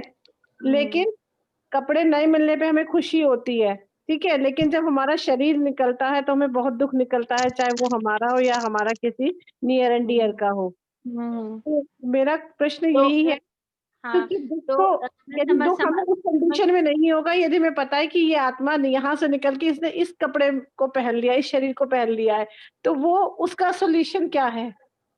अच्छा, ये मैं प्रयास करूँगी बताने के लिए कि हम इस चीज़ के ऊपर हमारा ध्यान चला गया कि हमारा शरीर जो है वो कौन से कपड़े उसने पहने, उस पे हमारा ध्यान चला गया, है ना? लेकिन यहाँ जो चीज़ हमें बताई जा रही है, जो असल में बताई जा रही है कि जैसे कपड़ा फटा हमने उसको फेंक दिया, उससे हमें कोई वो तो नहीं मोह तो नहीं रहता है ना हमें उससे। वो कपड़ा फट गया, हमने छोड़ दिया उसको, हमने किसी को बाँट दिया, उसका पोंछा बना लिया, तो हमें मोह तो नहीं रहता ना उस कपड़े से, रहता है मोह? नहीं रहता, मोह खत्म हो नहीं जाता है। रहता माता जी। तो नहीं रहता है ना मोह। तो इसी तरह से जब हमारा शरीर जब आत्मा जो है वो शरीर को छोड़ता है तो उससे क्या उसको मोह रहेगा? माता जी, जो आत्मा निकल गई उसका मोह खत्म हो जाता है, लेकिन वो उस आत्मा से संबंधित जो लोग हैं उन्हें तो प्रॉब्लम होता है ना। क्योंकि उनके ऊपर माया का आवरण ढका हुआ है, इसलिए वो उसको नहीं। यही ज्ञान तो हमें लेना है, यही ज्ञान तो भगवत गीता हमें बताती है कि हमारे शरीर से संबंधित जो भी शरीर से संबंधित, तो हम भगवान के घर से आए हैं, हमारा शरीर तो भगवान से भी संबंधित है, उनको तो हम भूल चुके हैं। और जो बाहरी चीजें हैं, मतलब ये है कि जैसे कि हमने कोट पहन लिया, हमने कोट का तो ध्यान रखा, लेकिन उस आत्मा का ध्यान नहीं रखा कि उस आत्मा का संबंध किससे है। उस आत्मा का शाश्वत संबंध भगवान से है, जिसको कि हम भूल चुके हैं, वो हम भूल चुके हैं। उसी को तो याद दिलाने का हम प्रयास कर रहे हैं। हमारे मतलब भगवत गीता में भगवान बताते हैं, हमारे आचार्य बताते हैं कि किस तरह से जो वो भूली हुई आत्मा जो है, वो जीवात्मा जो भूल गई है, अपने परम पिता को भूल गई है, वो संबंध याद दिला रहे हैं। जब वो संबंध हमें पता चल जाएगा, वही यहाँ पे एक स्टोरी बताई थी कि जैसे कि एक बच्चा होता है और वो बच्चा कहीं पे खो जाता है और वहाँ पे उसका पिता भी रुकता है उस बच्चे का, उसी धर्मशाला में, और वो बच्चा भी रुकता है। लेकिन उस पिता को पता नहीं है कि ये मेरा बच्चा है। लेकिन किसी तरह से उसे जब पता चलता है, पहले तो उसे वो कुछ देने के लिए तैयार नहीं है, लेकिन जैसे ही उसे पता चलता है कि ये बच्चा मेरा है, तो उस बच्चे को वो इतना प्यार करता है, इतना प्यार करता है कि ये मेरा बेटा है। कब तक? जब तक उसे पता नहीं था। जब उसे पता चल गया तो कितना प्यार आया उसके दिल में। तो इसी तरह से हम भगवान को भूले हुए हैं। जिस दिन हमें पता चल जाएगा कि ये हमारे असली पिता हैं और ये हमारा असली घर है, तो ये चीज़ हमें याद ही नहीं आएगी कि हमारा यहाँ भी कुछ था और ये संबंध भी था। ये वास्तविक संबंध नहीं है हमारा, जो ये हमारे आस-पास जितने भी हैं, ये हम इनसे हमारा वास्तविक संबंध नहीं है। ये तो हम माया की वजह से भूले हुए हैं इस चीज़ को। यही आवरण तो हटाना है हमें। यही आवरण हटेगा, हमें तब सब सही साफ-साफ तब दिखेगा, अभी हमें नहीं दिखेगा। अभी तो हमने काला चश्मा लगा रखा है।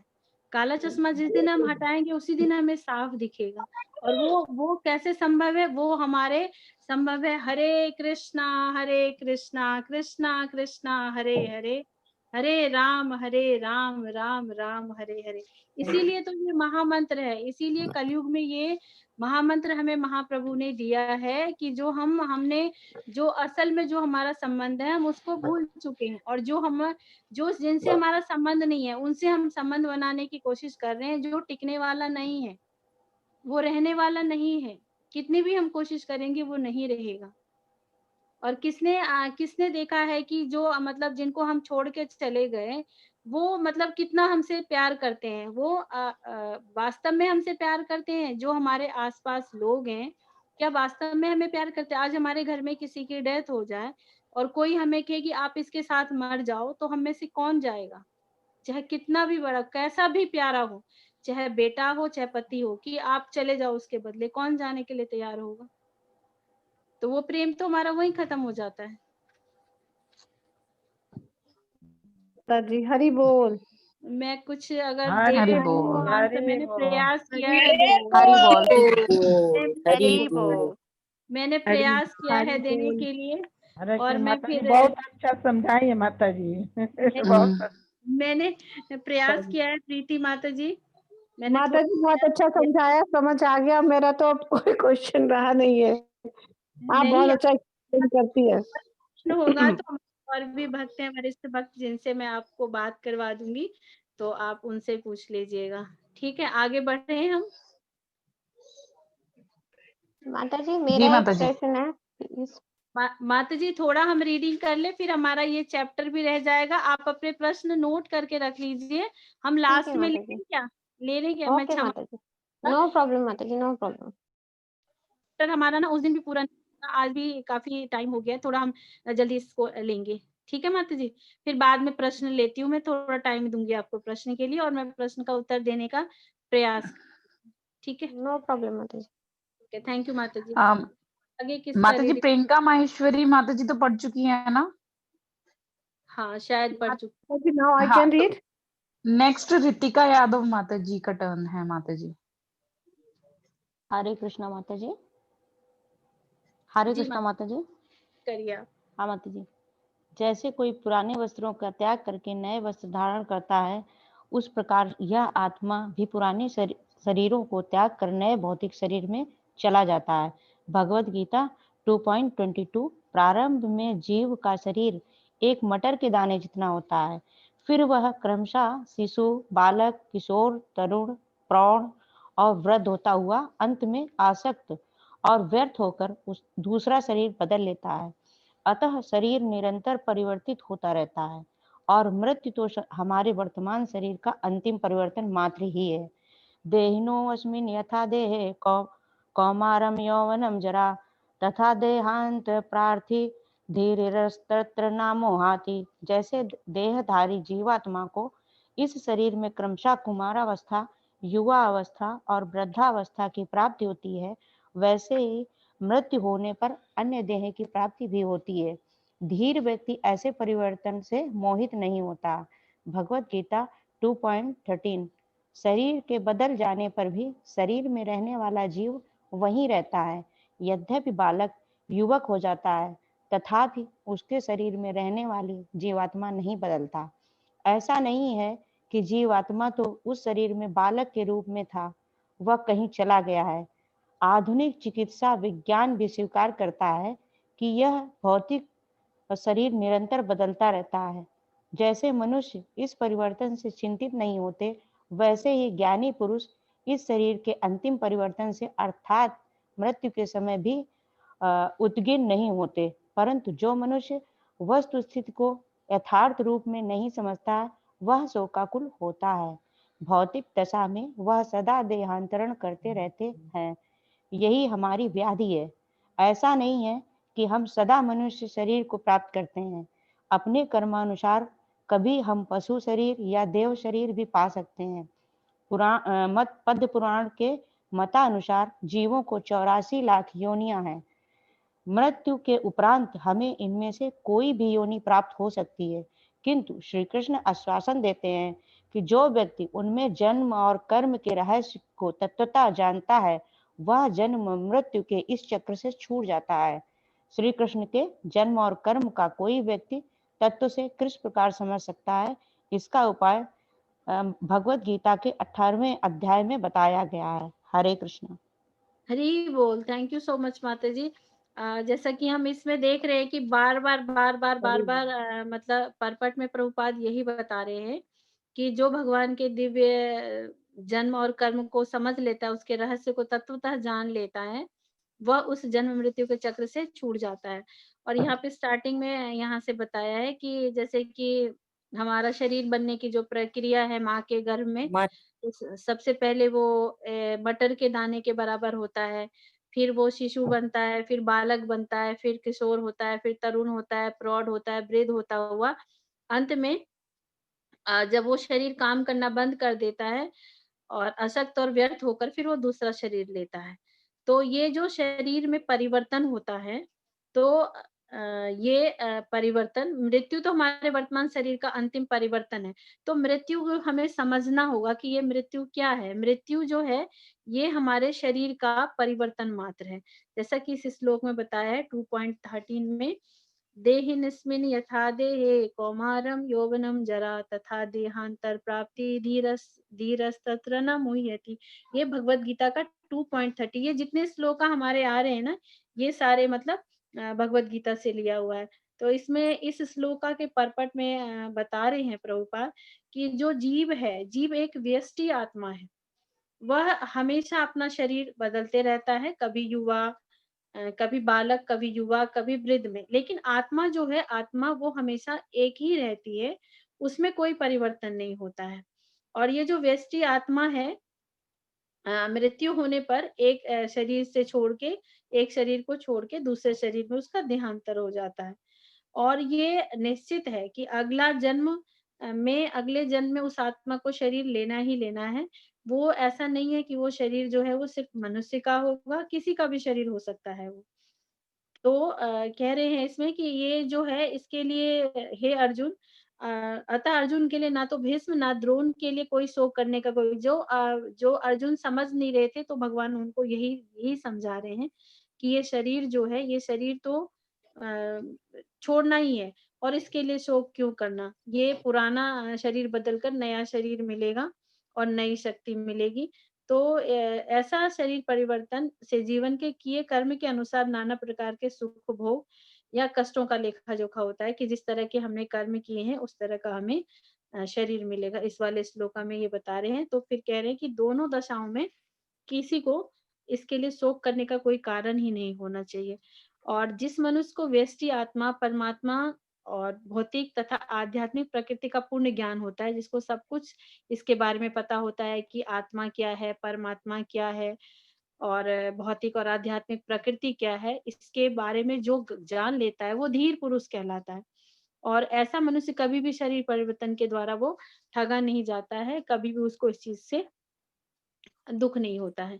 तो इस श्लोक में यही बता रहे हैं कि पद्म पुराण में बताया गया है कि जीवों की 84 लाख योनि है और जब मनुष्य शरीर को छोड़ता है, कोई भी शरीर छोड़ता है, तो उसे इन 84 लाख योनि में से कोई एक योनि प्राप्त होती है। और फिर लास्ट में बार बार परपट में बता रहे हैं प्रभुपाद कि जो भगवान आश्वासन दे रहे हैं, प्रभुपाद कह रहे हैं कि भगवान जो है वो आश्वासन दे रहे हैं, भगवान कृष्ण की जो व्यक्ति उनके जन्म और कर्म के रहस्य को तत्व जानता है, वह इस जन्म मृत्यु के चक्र से छूट जाता है।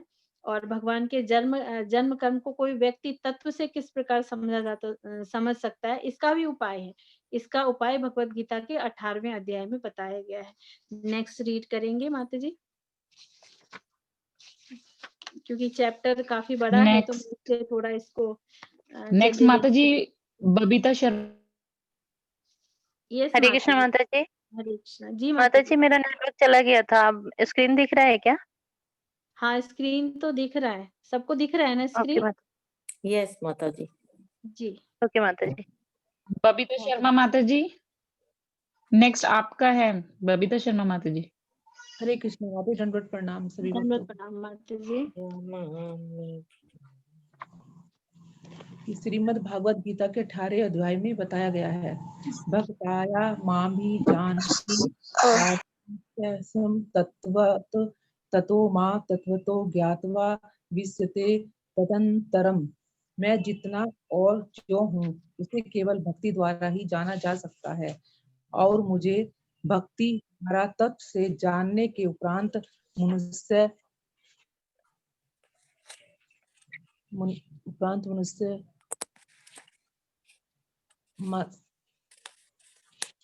आगे स्क्रीन नहीं आ रही माता जी। हरे कृष्णा माता जी। आ रही है माता जी, मैंने शेयर किया है। भगवत धाम में प्रवेश भी कर सकता है। थोड़ा सा नेटवर्क प्रवेश कर सकता है। यहाँ फिर तत्व शब्द प्रयुक्त हुआ है। श्री कृष्ण के तत्व को मनुष्य केवल भक्ति द्वारा समझ सकता है। जो भक्त नहीं है, जो कृष्ण भावना को प्राप्त करने के लिए प्रयत्नशील नहीं है, वह भगवत रहस्य को नहीं समझ सकता। गीता के 4थे अध्याय के आरंभ में भी 4.3 श्री कृष्ण अर्जुन को कहते हैं कि वे योग के प्राचीन विज्ञान को उसे इसलिए समझा रहे हैं क्योंकि वह उनका भक्त और मित्र है। जो व्यक्ति श्रीमद् भागवत गीता का अध्ययन केवल विद्वता के लिए करता है, उसके लिए श्री कृष्ण तत्व का एक रहस्य ही बना रहता है। श्रीमद् भागवत गीता कोई ऐसी पुस्तक नहीं है जिसे कोई पुस्तक भंडार से मोल लेकर केवल अपनी विदिता द्वारा ही समझ सके। अर्जुन ने न तो कोई उद्भट विद्वान था, न वेदांती, न दार्शनिक, न ब्राह्मण, न त्यागी, बल्कि वह एक गृहस्थ और योद्धा सैनिक था। फिर भी कृष्ण ने उसे गीता का ज्ञान देने के लिए चुना और अपनी शिष्य परंपरा में स्थान दिया। ऐसा क्यों? इसलिए कि अर्जुन कृष्ण का भक्त था। भगवत गीता और श्री कृष्ण को यथारूप समझने के लिए बस यही एक अनिवार्य योग्यता या पात्रता है कि मनुष्य श्री कृष्ण भावना भावित बन जाए। यह श्री कृष्ण भावना अमृत क्या है? यह मन के दर्पण से दुरुस्त प्रवृत्तियों की धूल को महामंत्र के जप द्वारा धोने की प्रक्रिया है। हरे कृष्णा हरे कृष्णा कृष्णा कृष्ण कृष्णा कृष्णा हरे हरे हरे हरे राम हरे Ram Ram Ram Hare Hare. Ram Ram Ram Hare Hare. Thank you so much माता जी, थैंक यू माता जी। हरि बोल। इसमें हरि बोल।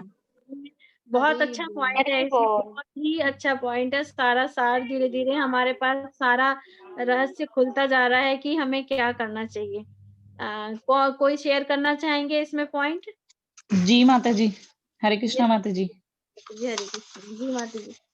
जी माता जी, इसमें कृष्ण भगवान जी जैसे इसमें ये बताया जा रहा है कि जो भक्त है ना वही माता जी, मेरा माता जी नेटवर्क प्रॉब्लम हो रहा है बहुत ज्यादा। अच्छा, रीना माता जी, रीना माता जी। माता जी मैं कुछ बोलूं? हरे कृष्णा। बिल्कुल माता जी, आपको भी चांस मिलेगा। मोहिनी शर्मा अच्छा उसके ठीक बाद है आप ठीक माता जी, इसमें कृष्ण भगवान जी ये बता रहे हैं कि कुछ लोग जैसे सोचते हैं कि वो अपनी बुद्धि से भगवत गीता को समझ सकते हैं, तो ये उनकी गलतफहमी है, क्योंकि जो भक्त होते हैं वही जो है वो भगवत गीता को अच्छे से समझ सकते हैं। और इसमें ये भी बताया कि जैसे अर्जुन जो है वो गृहस्थ था और योद्धा सैनिक था, फिर भी उन्होंने उसको बताया, उनको मतलब भगवत गीता का ज्ञान दिया। क्यों? क्योंकि वो उनका भक्त था। तो जो ये उसके द्वारा जो हमारे जो जो हमारा मतलब जो दर्पण है, जो हमारा हृदय है, उस पर जो धूल जमी हुई है उसको महामंत्र द्वारा जप से साफ किया जा सकता है। तो माता जी ये बताया गया इसमें। हरे कृष्णा माता जी। जी बोल। थैंक यू सो मच माता जी। रितिका हरि बोल। रितिका माता जी शेयर करना चाह रही हैं। हरे कृष्णा माता जी। जी माता जी हरे कृष्णा। यस माता जी हरे बताइए। गीता के 4थे अध्याय यानी 4.3 के आरंभ में श्री कृष्ण अर्जुन से कहते हैं कि वे योग प्राचीन विज्ञान से उसे समझा रहे हैं। अर्जुन को समझा रहे हैं, भगवान कह रहे हैं, क्योंकि वो उनका भक्त है, इसलिए वो उसको समझा रहे। भगवत गीता का अध्ययन केवल विद्वता के लिए करता है, इसके लिए कृष्ण तत्व एक रहस्य ही बना रहता है। श्री भगवत गीता एक ऐसी पुस्तक है जो कोई ऐसी नहीं है जिसे भंडार में कोई रख दे लेकर के और उसको पढ़े नहीं, उसका पालन नहीं करे। उनके नियमों का, तो वो भी अपनी विद्वता द्वारा ही, क्योंकि वो भगवान को तभी समझे जो अगर वो उसको पढ़ेगा तभी वो विद्वान बन सकता है और उसको समझ सकता है। अर्जुन ना तो कोई उच्च विद्वान था, ना ही वेदांती था, न दार्शनिक था, न ब्राह्मण था, न त्यागी। वाल्मीकि वह एक गृहस्थ और योद्धा था, सैनिक था। फिर भी कृष्ण ने उसको गीता का ज्ञान दिया और समझाया, क्योंकि वो उनका शिष्य था। माता जी हरी बोल। Thank you so Hare much बोल। माता जी। हरे बोल, हरे थैंक यू बोल। माता जी। हरे बोल। जैसा कि हम लोग हरे इसमें बोल, हरे बोल। इसमें हम लोग जैसे ये कोई बोलना चाह रहे हैं? हाँ माता जी, मैं एक प्रभु कि जैसे अभी इसमें बताया कि बुक से अर्जुन को बताया कि हरे कृष्णा माता जी। यस माता जी, दोनों माता जी बारी बारी से बोल लीजिए। जी इसमें जैसे अभी बताया कि बुक्स के बारे में, जैसे तो मेरे पास भी जैसे गीता जो है पहले काफी टाइम से थी मेरे पास भी, छोटी वाली, कभी पढ़ा नहीं। जैसे अभी इसमें बताया कि आप केवल ग्रंथों को स्वयं पढ़ के नहीं आप समझ सकते। जब आप भक्त के साथ आते हैं, भक्तों से मिलते हैं और उनके साथ जब आप इन चीजों को पढ़ते हो और वो जब समझाते हैं, तभी हमारे समझ में आता है कि इसके अंदर आखिर है क्या। केवल पढ़ने मात्र से ही मतलब हम इसको नहीं समझ सकते। श्री कृष्ण भगवान जी ने भी इसमें यही बताया कि केवल हम बुक ले आए बाजार से जाके कहीं से भी और फिर हम उसको पढ़ रहे हैं अकेले, तो हमारी वो समझ में नहीं आएगी वो चीज। अगर हम भक्तों का संग करके जब हम उसको पढ़ते हैं और समझते हैं, तो वो हमारे जो है ज्यादा अच्छे से समझ में आती है माता जी। हरे कृष्ण माता जी। थैंक यू माता जी रियलाइजेशन के लिए। ये रियलाइज पवन सिंह माता जी को हो रहा है कि हमारे पास बुक रखी थी और हम उसको पढ़ के समझ नहीं पा रहे थे, और जब उनको भक्तों का संग मिला तो माता जी को बहुत अच्छा लग रहा है और माता जी बहुत अच्छे से भक्ति में प्रोग्रेस भी कर रही। थैंक यू सो मच माता जी, थैंक यू। बबीता शर्मा माता हरे जी आप बोल। बोल रहे थे। बबीता शर्मा माता जी। हरे कृष्णा माता जी। माता जी माता पूछा जी इसमें कृष्ण भगवान ने अर्जुन को उपदेश दिया, क्यों दिया, मतलब अर्जुन को ही तो शिष्य था इसलिए, लेकिन वो भगवान में विश्वास करता था और भक्त था, इस कारण उसको उपदेश दिया है माता जी। बिल्कुल माता जी, हरी बोल। थैंक यू माता जी। हरे बोल। जब तक वो पूरी तरह से, जब तक हरि उन्होंने अर्जुन ने हरि जब तक बोल। पूरी तरह से सरेंडर नहीं किया था भगवान को, और जब तक वो माने नहीं कि मैं आपका शिष्य, शिष्यस्ते ये वाला श्लोक है, मुझे श्लोक का याद नहीं आ रहा है, वो वाला श्लोक जब बोला है तभी भगवान ने उनको ज्ञान दिया है। जब तक उन्होंने सरेंडर किया, पूरी तरह से शरणागत हुए भगवान के, तब जाके भगवान ने उनको ज्ञान दिया है। तो इस श्लोक में यही बताया जाता है कि भगवान जो है, भगवान खुद बता रहे हैं, भक्त्या मामि जानाति यवान्यस्मि तत्वतः ततो मा तत्वतो ज्ञात्वांग विसते तदंतरम। मतलब भक्ति से ही भगवान को जाना जा सकता है। बिना भक्ति के हम भगवान को, हम अगर चाहेंगे कि हम ऐसे ही जान लेंगे भगवान को क्या है, तो हम कभी भी नहीं जान सकते हैं।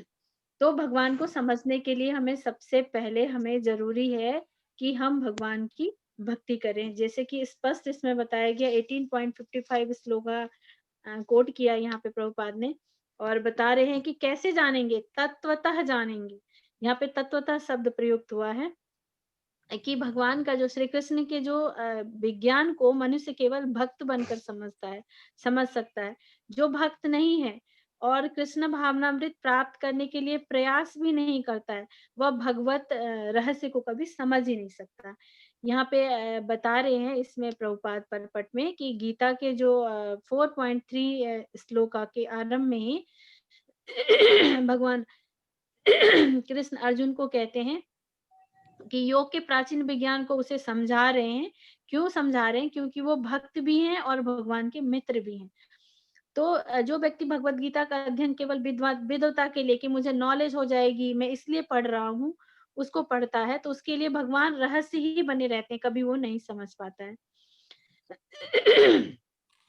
फिर यहाँ पे आगे बता रहे हैं कि भगवान ने गीता का ज्ञान देने के लिए अर्जुन को ही चुना और प्रथम शिष्य के रूप में शिष्य परंपरा में प्रथम स्थान दिया। क्यों दिया? क्योंकि वो भगवान का भक्त बन चुका था, इसलिए भगवान ने उसको ज्ञान दिया। और फिर आगे इसमें परपट में बताते हैं प्रभुपाद की कृष्ण भावनामृत है क्या। तो यही बता रहे हैं कि कृष्ण भावनामृत ये है कि जो मन के दर्पण की जो दुष्प्रवृत्ति होती है, उसकी वो उस पर जो दुष्प्रवृत्ति की जो धूल होती है, उसको हम सिर्फ किससे साफ कर सकते हैं? हरे कृष्णा कृष्णा कृष्णा हरे हरे, हरे हरे रामा राम राम हरे हरे। राम राम हरे कितना हरे। आनंद सब भक्तों का अनुभव होगा और मेरा भी अनुभव है कि जब हमने जपा करना शुरू किया, जब हम भक्ति में आए, तो धीरे धीरे धीरे धीरे हमारे जीवन में कितना परिवर्तन आया। तो महामंत्र जो है कितना पावरफुल है और ये कितना आसान तरीका है। हमें कुछ भी नहीं करना है, सिर्फ हमें महामंत्र का जप करना है और हम जैसे जैसे जप करते जाएंगे, भक्तों के संग में जप करते जाएंगे, हमारे मन के ऊपर जो धूल जमी है वो साफ होता जाएगा और हमें ये सारी चीजें जो भगवान को जानने का, भगवान के तत्व को समझने का है, उसको हम प्रयास करेंगे समझने का, तो वो भगवान की कृपा से और गुरु की कृपा से और भक्तों की कृपा से हमें धीरे धीरे सारा चीज हमें समझ में आता जाएगा और हरे धीरे धीरे हम कृष्ण भावनाभावित होते जाएंगे।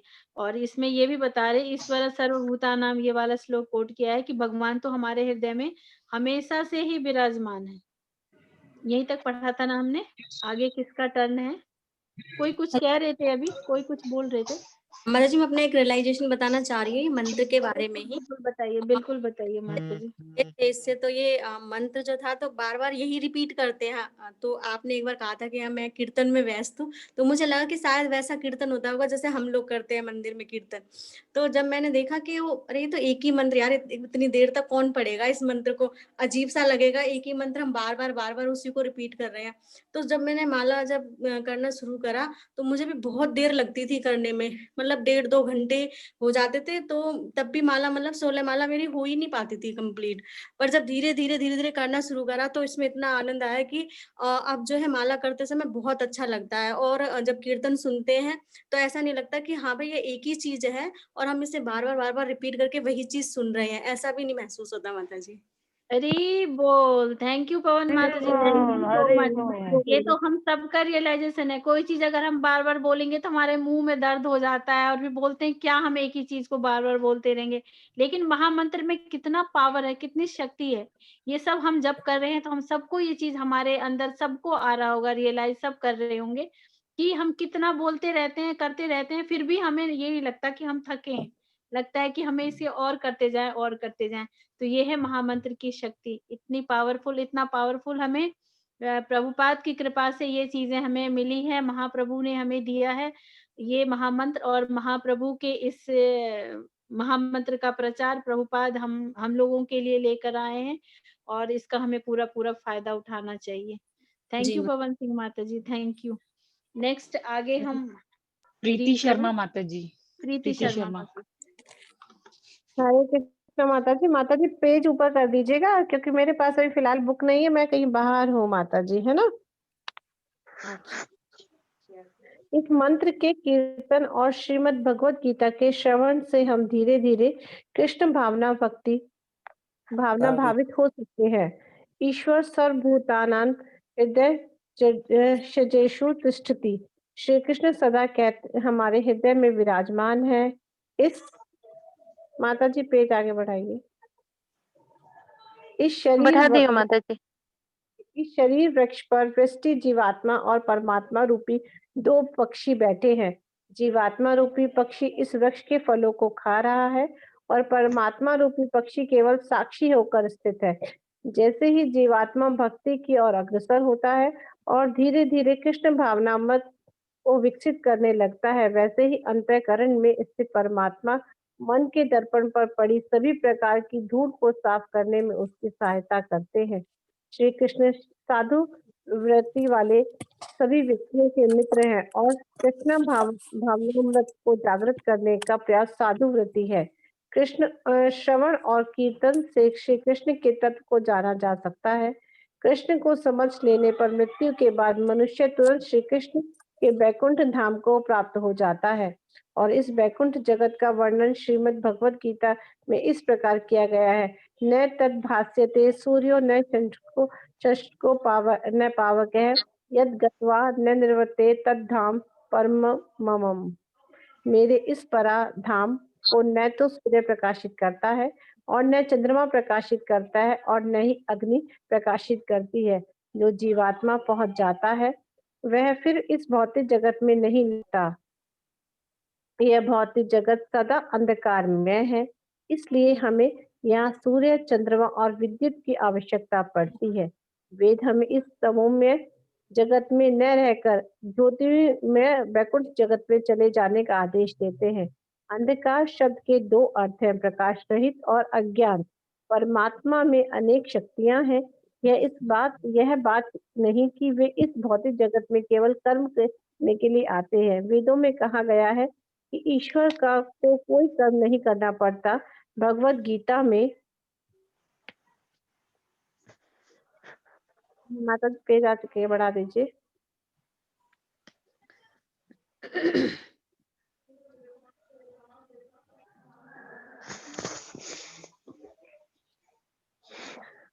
भगवत गीता में श्री कृष्ण भी कहते हैं, न मे पार्थ कर्तव्य त्रिषु लोकेषु किंचनम नान वातव्य वर्ते एव च कर्माणि। हे पार्थ पुत्र अर्जुन, तीनों लोकों में मेरे लिए कुछ भी कर्तव्य कर्म नहीं है और प्राप्त होने योग्य कोई वस्तु मुझे अप्राप्य भी नहीं है, तब भी मैं कर्म करता हूँ। इसलिए हमें हमेशा ऐसा नहीं सोचना चाहिए कि श्री कृष्ण इस भौतिक जगत में अवतार लेने और अनेक कर्म करने के लिए बाध्य है। कोई भी व्यक्ति श्री कृष्ण से अधिक या उनके समान नहीं है। श्री कृष्ण में स्वाभाविक रूप से समस्त ज्ञान विद्यमान है। यह भी नहीं कि उनके ज्ञान प्राप्त करने के लिए उन्हें तपस्या करनी पड़ती हो या किसी समय किसी से ज्ञान प्राप्त करना पड़ता हो। सभी देश काल में वे ज्ञान से पूर्ण है। उन्होंने अर्जुन को गीता का उपदेश दिया, पर उन्हें कभी गीता नहीं सिखाई गई। जो पुरुष कृष्ण के इस स्वरूप को समझ लेता है, इस भौतिक जगत में जन्म मरण के चक्र में नहीं गिरता। माया के प्रभाव के कारण हम लोग इस भौतिक जगत के वातावरण से अपने पूरे जीवन काल में समझौता करते ही रहते हैं, किंतु वास्तव में इस मानव जीवन का यह उद्देश्य नहीं कि मानव जीवन का उद्देश्य कृष्ण के तत्व विज्ञान को समझना है। हमारी हरि बोल। हरि बोल। Thank you so much. Hari बोल। बहुत अच्छे से रीड किया। हरि बोल। हरि बोल। भक्त अपना पॉइंट शेयर करना चाहेंगे इसमें से? जी माता जी, हरे कृष्णा माता जी, मैं बोलना यस चाहूंगी। माता जी। माता जी, इसमें ये बताया है कि मतलब जो श्री कृष्ण भगवान है वो हमेशा हमारे हृदय में विराजमान रहते हैं। तो इसमें दो पक्षी की भी बात हुई है कि जीवात्मा रूपी और एक परमात्मा रूपी पक्षी है। तो एक जीवात्मा रूपी जो है वो फल खा रहा है और परमात्मा रूपी पक्षी जो है वो देख रहा है। तो एक तरीके से मैंने ना ये एक बार ये सवाल पूछा भी था, पता नहीं कोई सेशन था उसमें पूछा था प्रभु जी से, मे भी गौरांग प्रभु जी से पूछा था। तो दामोदर प्रभु जी से पूछा था, दामोदर लीला प्रभु जी से। तो उन्होंने बताया था कि ये ऐसे है जैसे 3 and 6, तो दोनों अपोजिट हो रखे हैं, मतलब देख नहीं रहे हैं एक दूसरे को। तो वो तो इसलिए हमें क्या है कि हमें भक्ति करनी चाहिए जिससे कि हम भी भगवान की तरफ मुंह करें। तो ये सबसे बेस्ट एग्जाम्पल लगा था मुझे इसमें कि जीवात्मा जो है वो परमात्मा को देख नहीं रहा है, लेकिन परमात्मा हमें देख रहा है। तो हमें क्या करना चाहिए, उसके लिए भक्ति में सेवा शुरू करनी चाहिए, जिससे हम भी परमात्मा को परमात्मा जो है हमारे दिल पर, जो हमारे हृदय पर और हमारे मन पर जो धूल है उसे मतलब दर्पण की तरह एकदम साफ कर दें। और इसके लिए सबसे अच्छा जो तरीका बताया है, प्रयास बताया है, वो श्रवणम और कीर्तनम बताया है, जिससे कि हम जो है तुरंत भगवान को समझते हैं और भगवान की हमें भक्ति प्राप्त होती है और हम वैकुंठ धाम को जा सकते हैं। और इसमें ये भी बताया है कि वैकुंठ धाम में जो है ना तो सूर्य की जरूरत पड़ती है, ना चंद्रमा की जरूरत पड़ती है, ना किसी बिजली की जरूरत पड़ती है।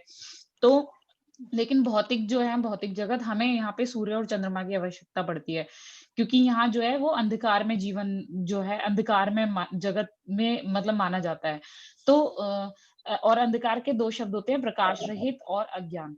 लेकिन हम जब वैकुंठ धाम लौटते हैं तो वहां पर हमें मतलब इन सब चीजों की जरूरत नहीं पड़ती, क्योंकि वहां ऑलरेडी भगवान के अंदर भगवान जो है इतने ज्यादा प्रकाशित हैं कि वहां पर इन चीजों की जरूरत नहीं पड़ती। और जो एक बार वैकुंठ धाम लौट जाता है उसे वापस भौतिक जगत में नहीं आना पड़ता।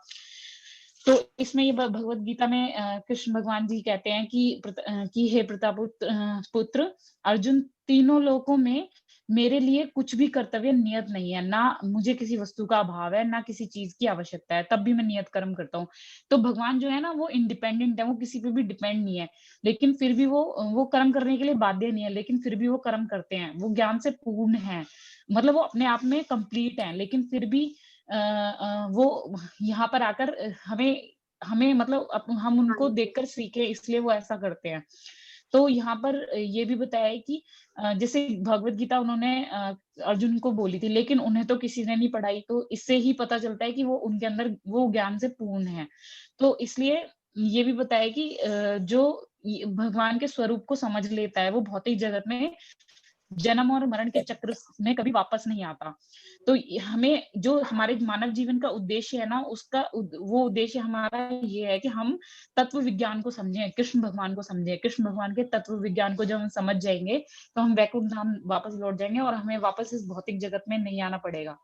हरे कृष्णा माता जी। हरी बोल। हरि थैंक यू सो बोल, मच हरि बोल, माता जी, थैंक यू, आपने बहुत अच्छे से बताया माता हरि जी। बोल। थैंक यू माता जी। हरे कृष्ण माता जी, हरे जी कृष्ण। माता जी, यस माता जी, बोलिए रितिका। माता जी हरि मुझे ये बोल। वाले माता जी मुझे ये लास्ट वाला श्लोक अच्छा लगा, मैं उसे शेयर करना चाहती हूँ। बिल्कुल बिल्कुल। न तद भासयते सूर्यो न शशांको न पावका यद गत्वा न निर्वर्तन्ते तदात्म परमम मम। मेरे उस परम धाम को ना तो सूर्य प्रकाशित करता है, ना चंद्रमा प्रकाशित करता है, और ना ही बिजली प्रकाशित करती है। जो जीवात्मा वहां पहुंच जाता है वह फिर इस भौतिक जगत में कभी नहीं लौटता। हरे कृष्णा माता जी, मैं यही शेयर करना चाहती हूँ। थैंक यू सो मच माता जी, थैंक यू। हरि बोल। कितना अच्छा हरि बार बोल। बार हरे हम कृष्णा देख। माता जी। यस माता जी, सुप्रिया माता जी, बोलिए माता जी। सॉरी माता जी, पूछ लीजिए माता जी पहले। नहीं बोलिए। ओके माता जी, मुझे ये पॉइंट अच्छा लगा जहाँ श्री कृष्ण साधु वृत्ति वाले सभी व्यक्तियों के मित्र हैं और कृष्ण भावना मित्र मृत्यु को जागृत करने का प्रयास साधु वृत्ति है। श्रवण और कीर्तन से श्री कृष्ण के तत्व को जाना जा सकता है। कृष्ण को समझ लेने पर मृत्यु के बाद मनुष्य तुरंत श्री कृष्ण के बैकुंठ धाम को प्राप्त हो जाता है। मतलब हम लोग जैसे भक्तों के साथ जुड़े हुए हैं और इस इस्कॉन संस्था से जुड़े हुए हैं, तो हमें साधु वृत्ति भगवान अपने आप ही दे देते हैं। मुझे ऐसा समझ में आता है माता जी। बिल्कुल, हरी बोल। थैंक यू सो मच माता जी। माता जी मैं बोलूं कुछ? बिल्कुल बिल्कुल बिल्कुल माता जी, बिल्कुल। यहाँ बताया गया है कि परमेश्वर में अनेक शक्तियां हैं, उसमें ईश्वर में बहुत शक्तियां हैं। भौतिक जगत में केवल कर्म करने के लिए हम आते हैं। यहाँ पर बताया गया ईश्वर में कोई कर्म नहीं, और वेदों में कहा गया है कि ईश्वर को कोई कर्म नहीं करना पड़ता। भगवत गीता में श्री कृष्ण कहते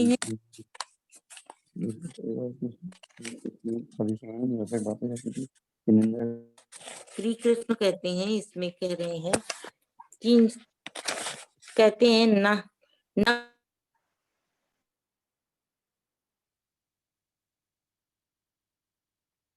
रितिका माता जी, आप अनम्यूट कर लीजिए, आप म्यूट हो गए हैं। ओहो। न मे पार्थास्ति कर्तव्य त्रिषु लोकेषु किंचन नानवाप्त मवाप्यम वर्त एव च कर्मणि। हे पार्थ पुत्र अर्जुन, तीनों लोकों में मेरे लिए कुछ भी कर्तव्य नियत नहीं है। ना तो मुझे किसी वस्तु का अभाव है, ना किसी चीज की आवश्यकता है। भगवान यहाँ बोल रहे हैं, तब भी मैं नियत कर्म करता ही हूँ। भगवान यहाँ बता रहे हैं कि मैं यहाँ पर नियत कर्म मतलब कर्म, मुझे हर इंसान को कर्म करने पड़ते हैं जो संसार में आता है, उसको करने ही पड़ते हैं कर्म। बिना कर्म के तो कुछ प्राप्त नहीं होता है। ये माता जी जो मुझे समझ में आया। हरी बोल माता जी, थैंक यू सो मच माता जी, बहुत अच्छे से समझ रहे हैं, भक्त बहुत अच्छे से शेयर कर रहे हैं। मैं भी आप लोगों से सीख पा रही हूँ, कितने अच्छे से पॉइंट शेयर कर रहे हैं। तो और किसी को शेयर करना है इसमें कोई पॉइंट? कहते हैं कि भौतिक संसार में आकर हमें कर्म करना है, कर्म करके ही हम आगे भौतिक संसार में बढ़ेंगे, और कर्म करना है लेकिन फल की इच्छा नहीं रखनी है, भगवान में श्रद्धा रखनी है। तो इसमें बताया कि जैसे अर्जुन को गीता का उपदेश दिया पर उन्हें कभी गीता नहीं सिखाई गई, इसी तरह माता जी हमने भी गीता पढ़ते हैं लेकिन हमने कभी ऐसा लगता है सीखी नहीं है, लेकिन भक्तों के संग आकर हमें गीता समझ में आई है। थैंक यू माता जी, थैंक यू। हरी बोल माता जी के लिए। और यहाँ पे हरि बोल, हरि बोल। थोड़ा सा मैं भी अपना पॉइंट शेयर करना चाहूंगी। और किसी भक्त का कोई पॉइंट है और कोई शेयर करना चाहेंगे? ठीक है, तो हम आगे बढ़ते हैं।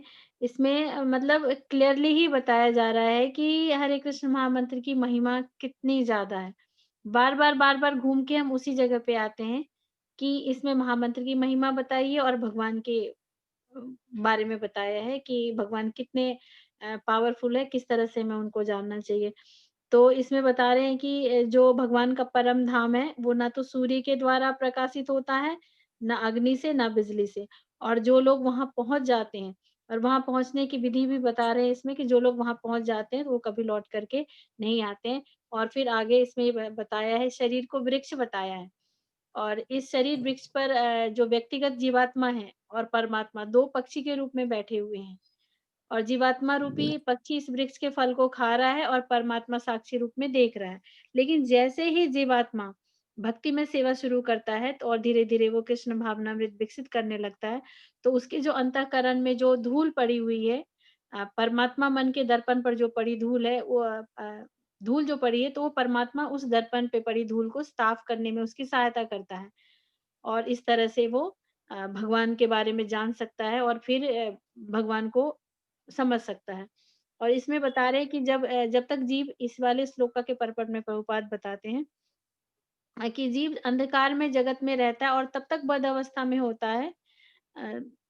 तब तक वह बद अवस्था में होता है, लेकिन जैसे ही वो भौतिक जगत रूपी मिथ्या विकृत वृक्ष को काट कर आध्यात्मिक आकाश में पहुंचता है, वैसे ही वो मुक्त हो जाता है और कभी वापस नहीं आता है।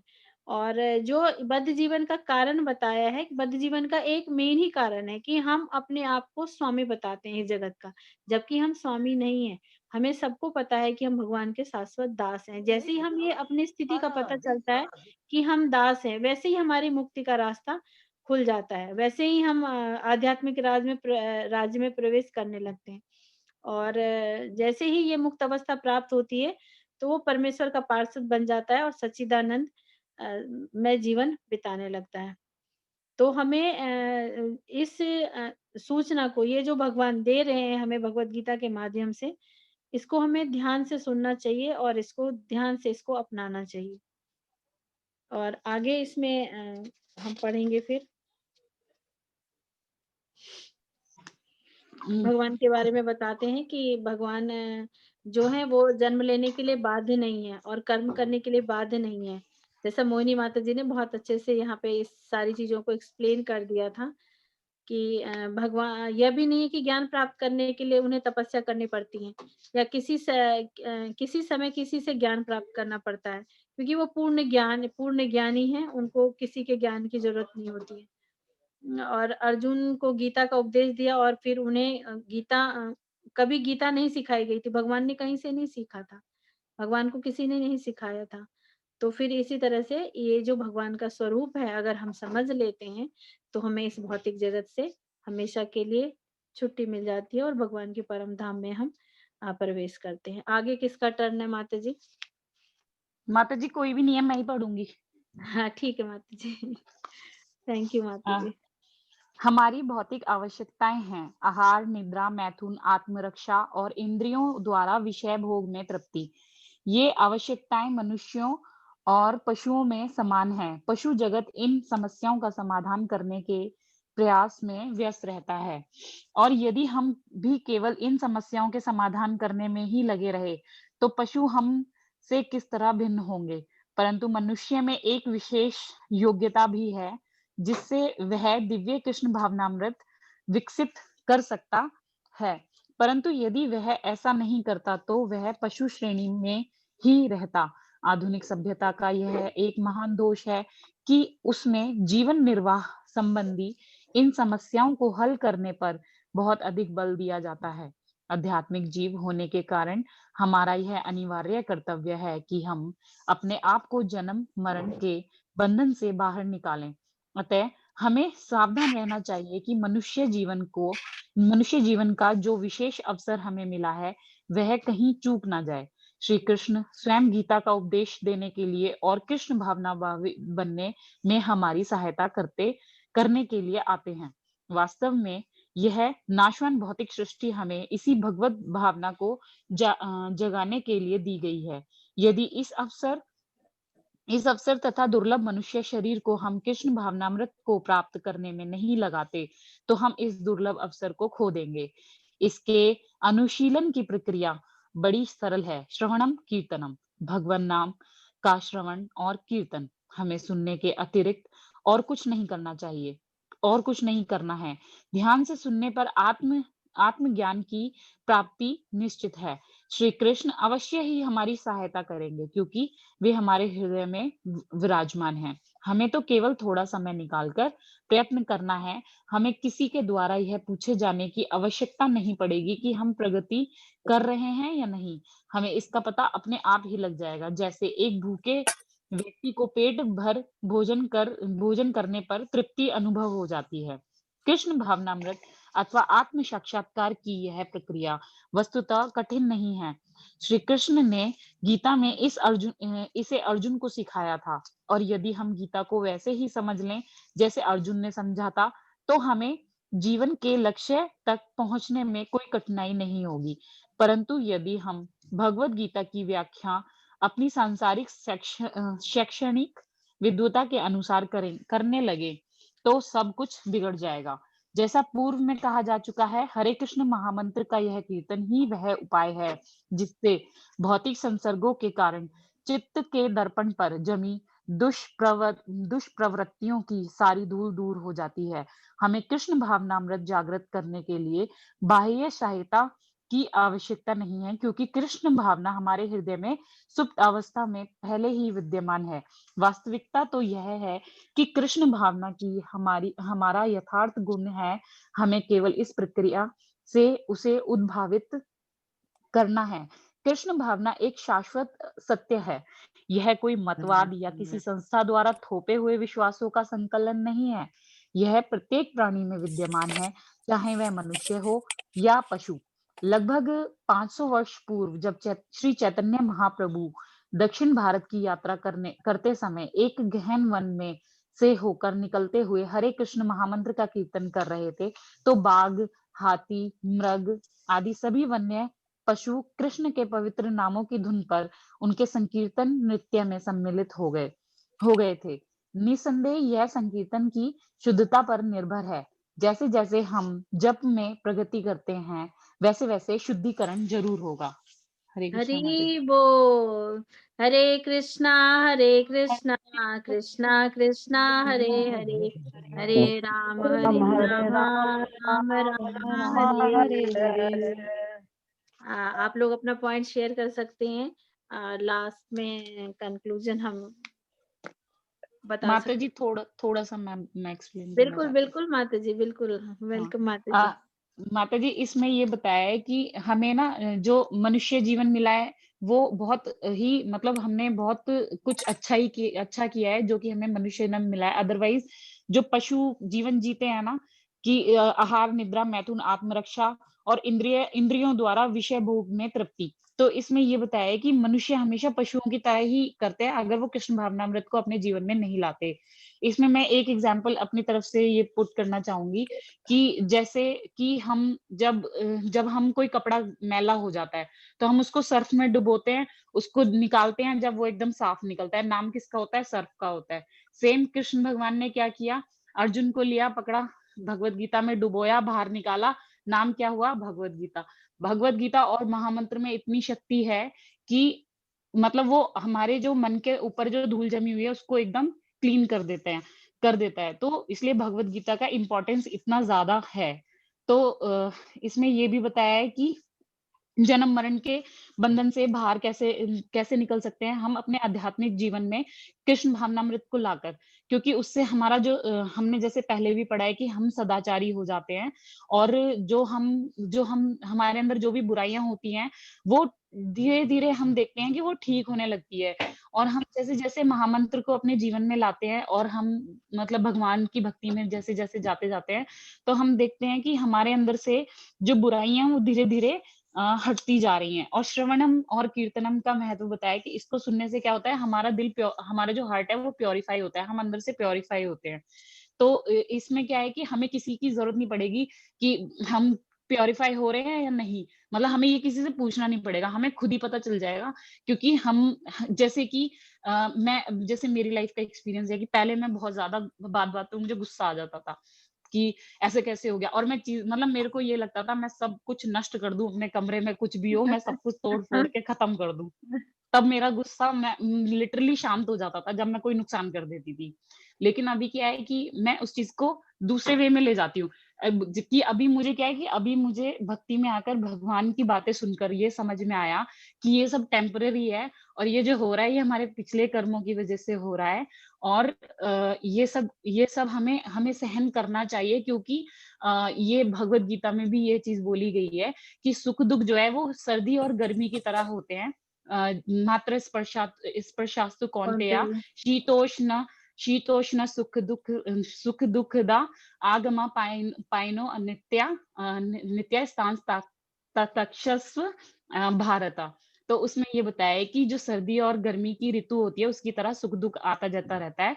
और ये किस लिए होता है? ये इंद्रिय बोध की वजह से होता है। तो ये हमारा कैसे हटेगा कि ये हमें मतलब इनको हमें सहन करना सीखना चाहिए। ये खुद कृष्ण भगवान ने बोला है अर्जुन को। तो इससे हमें ये बात समझ में आती है कि हम साक्षात्कार कैसे कर सकते हैं। और माता जी बस यही बात और कि जैसे चैतन्य महाप्रभु का एग्जाम्पल बहुत अच्छा है कि जब वो निकलते थे हरे कृष्ण महामंत्र करते थे तो बाघ हाथी मृग मतलब पशु जो है वो भी उस धुन में सम्मिलित हो जाते थे। और जो मतलब इससे ये पता चलता है कि जो संकीर्तन है उसकी शुद्धता कितनी ज्यादा प्योर है वो। और इस जैसे जब में प्रगति करते हैं हमारा शुद्धिकरण जरूर होगा। जो कि एक बार मणि प्रभु जी ने भी हमें एक वीडियो दिखाया था जिसमें एक कुत्ता था वो नाच रहा था संकीर्तन पे और उसने वहीं प्राण त्याग दिए। तो ये कितना प्योरीफाई है ये हम मतलब हम विजुअलाइज भी क्या करें ये हम सामने भी देख सकते हैं। माता जी बस हरे कृष्ण माता जी। हरी बोल। थैंक यू सो मच हरे माता जी। बोल, थैंक यू माता जी। हरे कृष्णा माता बहुत जी। अच्छे से हरे यस कृष्णा। माता यस माता जी। रेखिका हाँ माता माता जी मुझे मैं भी थोड़ा सा शेयर करना चाहती बिल्कुल हूँ। बिल्कुल बिल्कुल बिल्कुल। जो यहाँ पे बता रहे हैं श्रवणम कीर्तनम, भगवान नाम का श्रवण और कीर्तन हमें सुनने के अतिरिक्त और कुछ भी नहीं करना है। ध्यान से सुनने पर आत्म ज्ञान की प्राप्ति होती है। श्री कृष्ण अवश्य हमारी रक्षा करते हैं। ये मतलब ये हमें वाकई में हमें जो भगवान नाम जो है हरे कृष्ण महामंत्र का जब जो है इसको करने से हमें ऐसा खुद लगता है कि बहुत तृप्ति होती है। जैसे भूखे आदमी को पेट भर भोजन मिल जाता है उसी तरह से मुझे भी लगता है कि हाँ वाकई में इस महामंत्र में इतनी तृप्ति मिल जाती है कि अन्य चीजों की तरफ से दिमाग हटने लग जाता है और काफी शांति मिलती है। मुझे ऐसा इसमें लग रहा है कि हाँ वाकई में ये चीज सही है। मैंने भी खुद अपनाया है इस चीज को, मुझे भी लगता है ऐसा। हरे कृष्ण माता जी। हरी बोल। थैंक यू सो मच माता जी। हरे सब भक्तों ने बोल। बहुत अच्छे हरे से कृष्ण। रियलाइजेशन अपना शेयर किया। और हरि किसी का बोल। माता जी मैं कुछ बोलना चाहती हूँ कि बिल्कुल बताए इसमें ये बताया गया मनुष्य जीवन जो हमें मिला है विशेष अवसरों पर मिला, कहीं चूक न इस शरीर इस जन्म से हम कहीं चूक न जाएं, क्योंकि हमें दोबारा ये मनुष्य जन्म नहीं मिलना। श्री कृष्ण स्वयं गीता का उपदेश देने पर श्री भगवान भावना भावित बनने में हमारी सहायता करते हैं। वास्तव में ये नासवान भौतिक सृष्टि हमें इस भगवत भावना को जगाने के लिए दी गई है। इस अवसर तथा दुर्लभ मनुष्य शरीर को हम कृष्ण भावना मृत में प्राप्त करने में नहीं लगाते तो हम इस दुर्लभ अवसर को खो देंगे और हमें दोबारा प्राप्त नहीं होगा। ये हरी बोल। थैंक यू माता जी, रितिका माता जी, थैंक यू आपका बहुत बहुत हरी बोल। धन्यवाद। रितिका माता जी नहीं, मैं उमा माता जी हूँ। उमा माता जी सॉरी उमा माता जी और रितिका माता जी की आवाज मुझे दोनों की एक जैसी लगती है।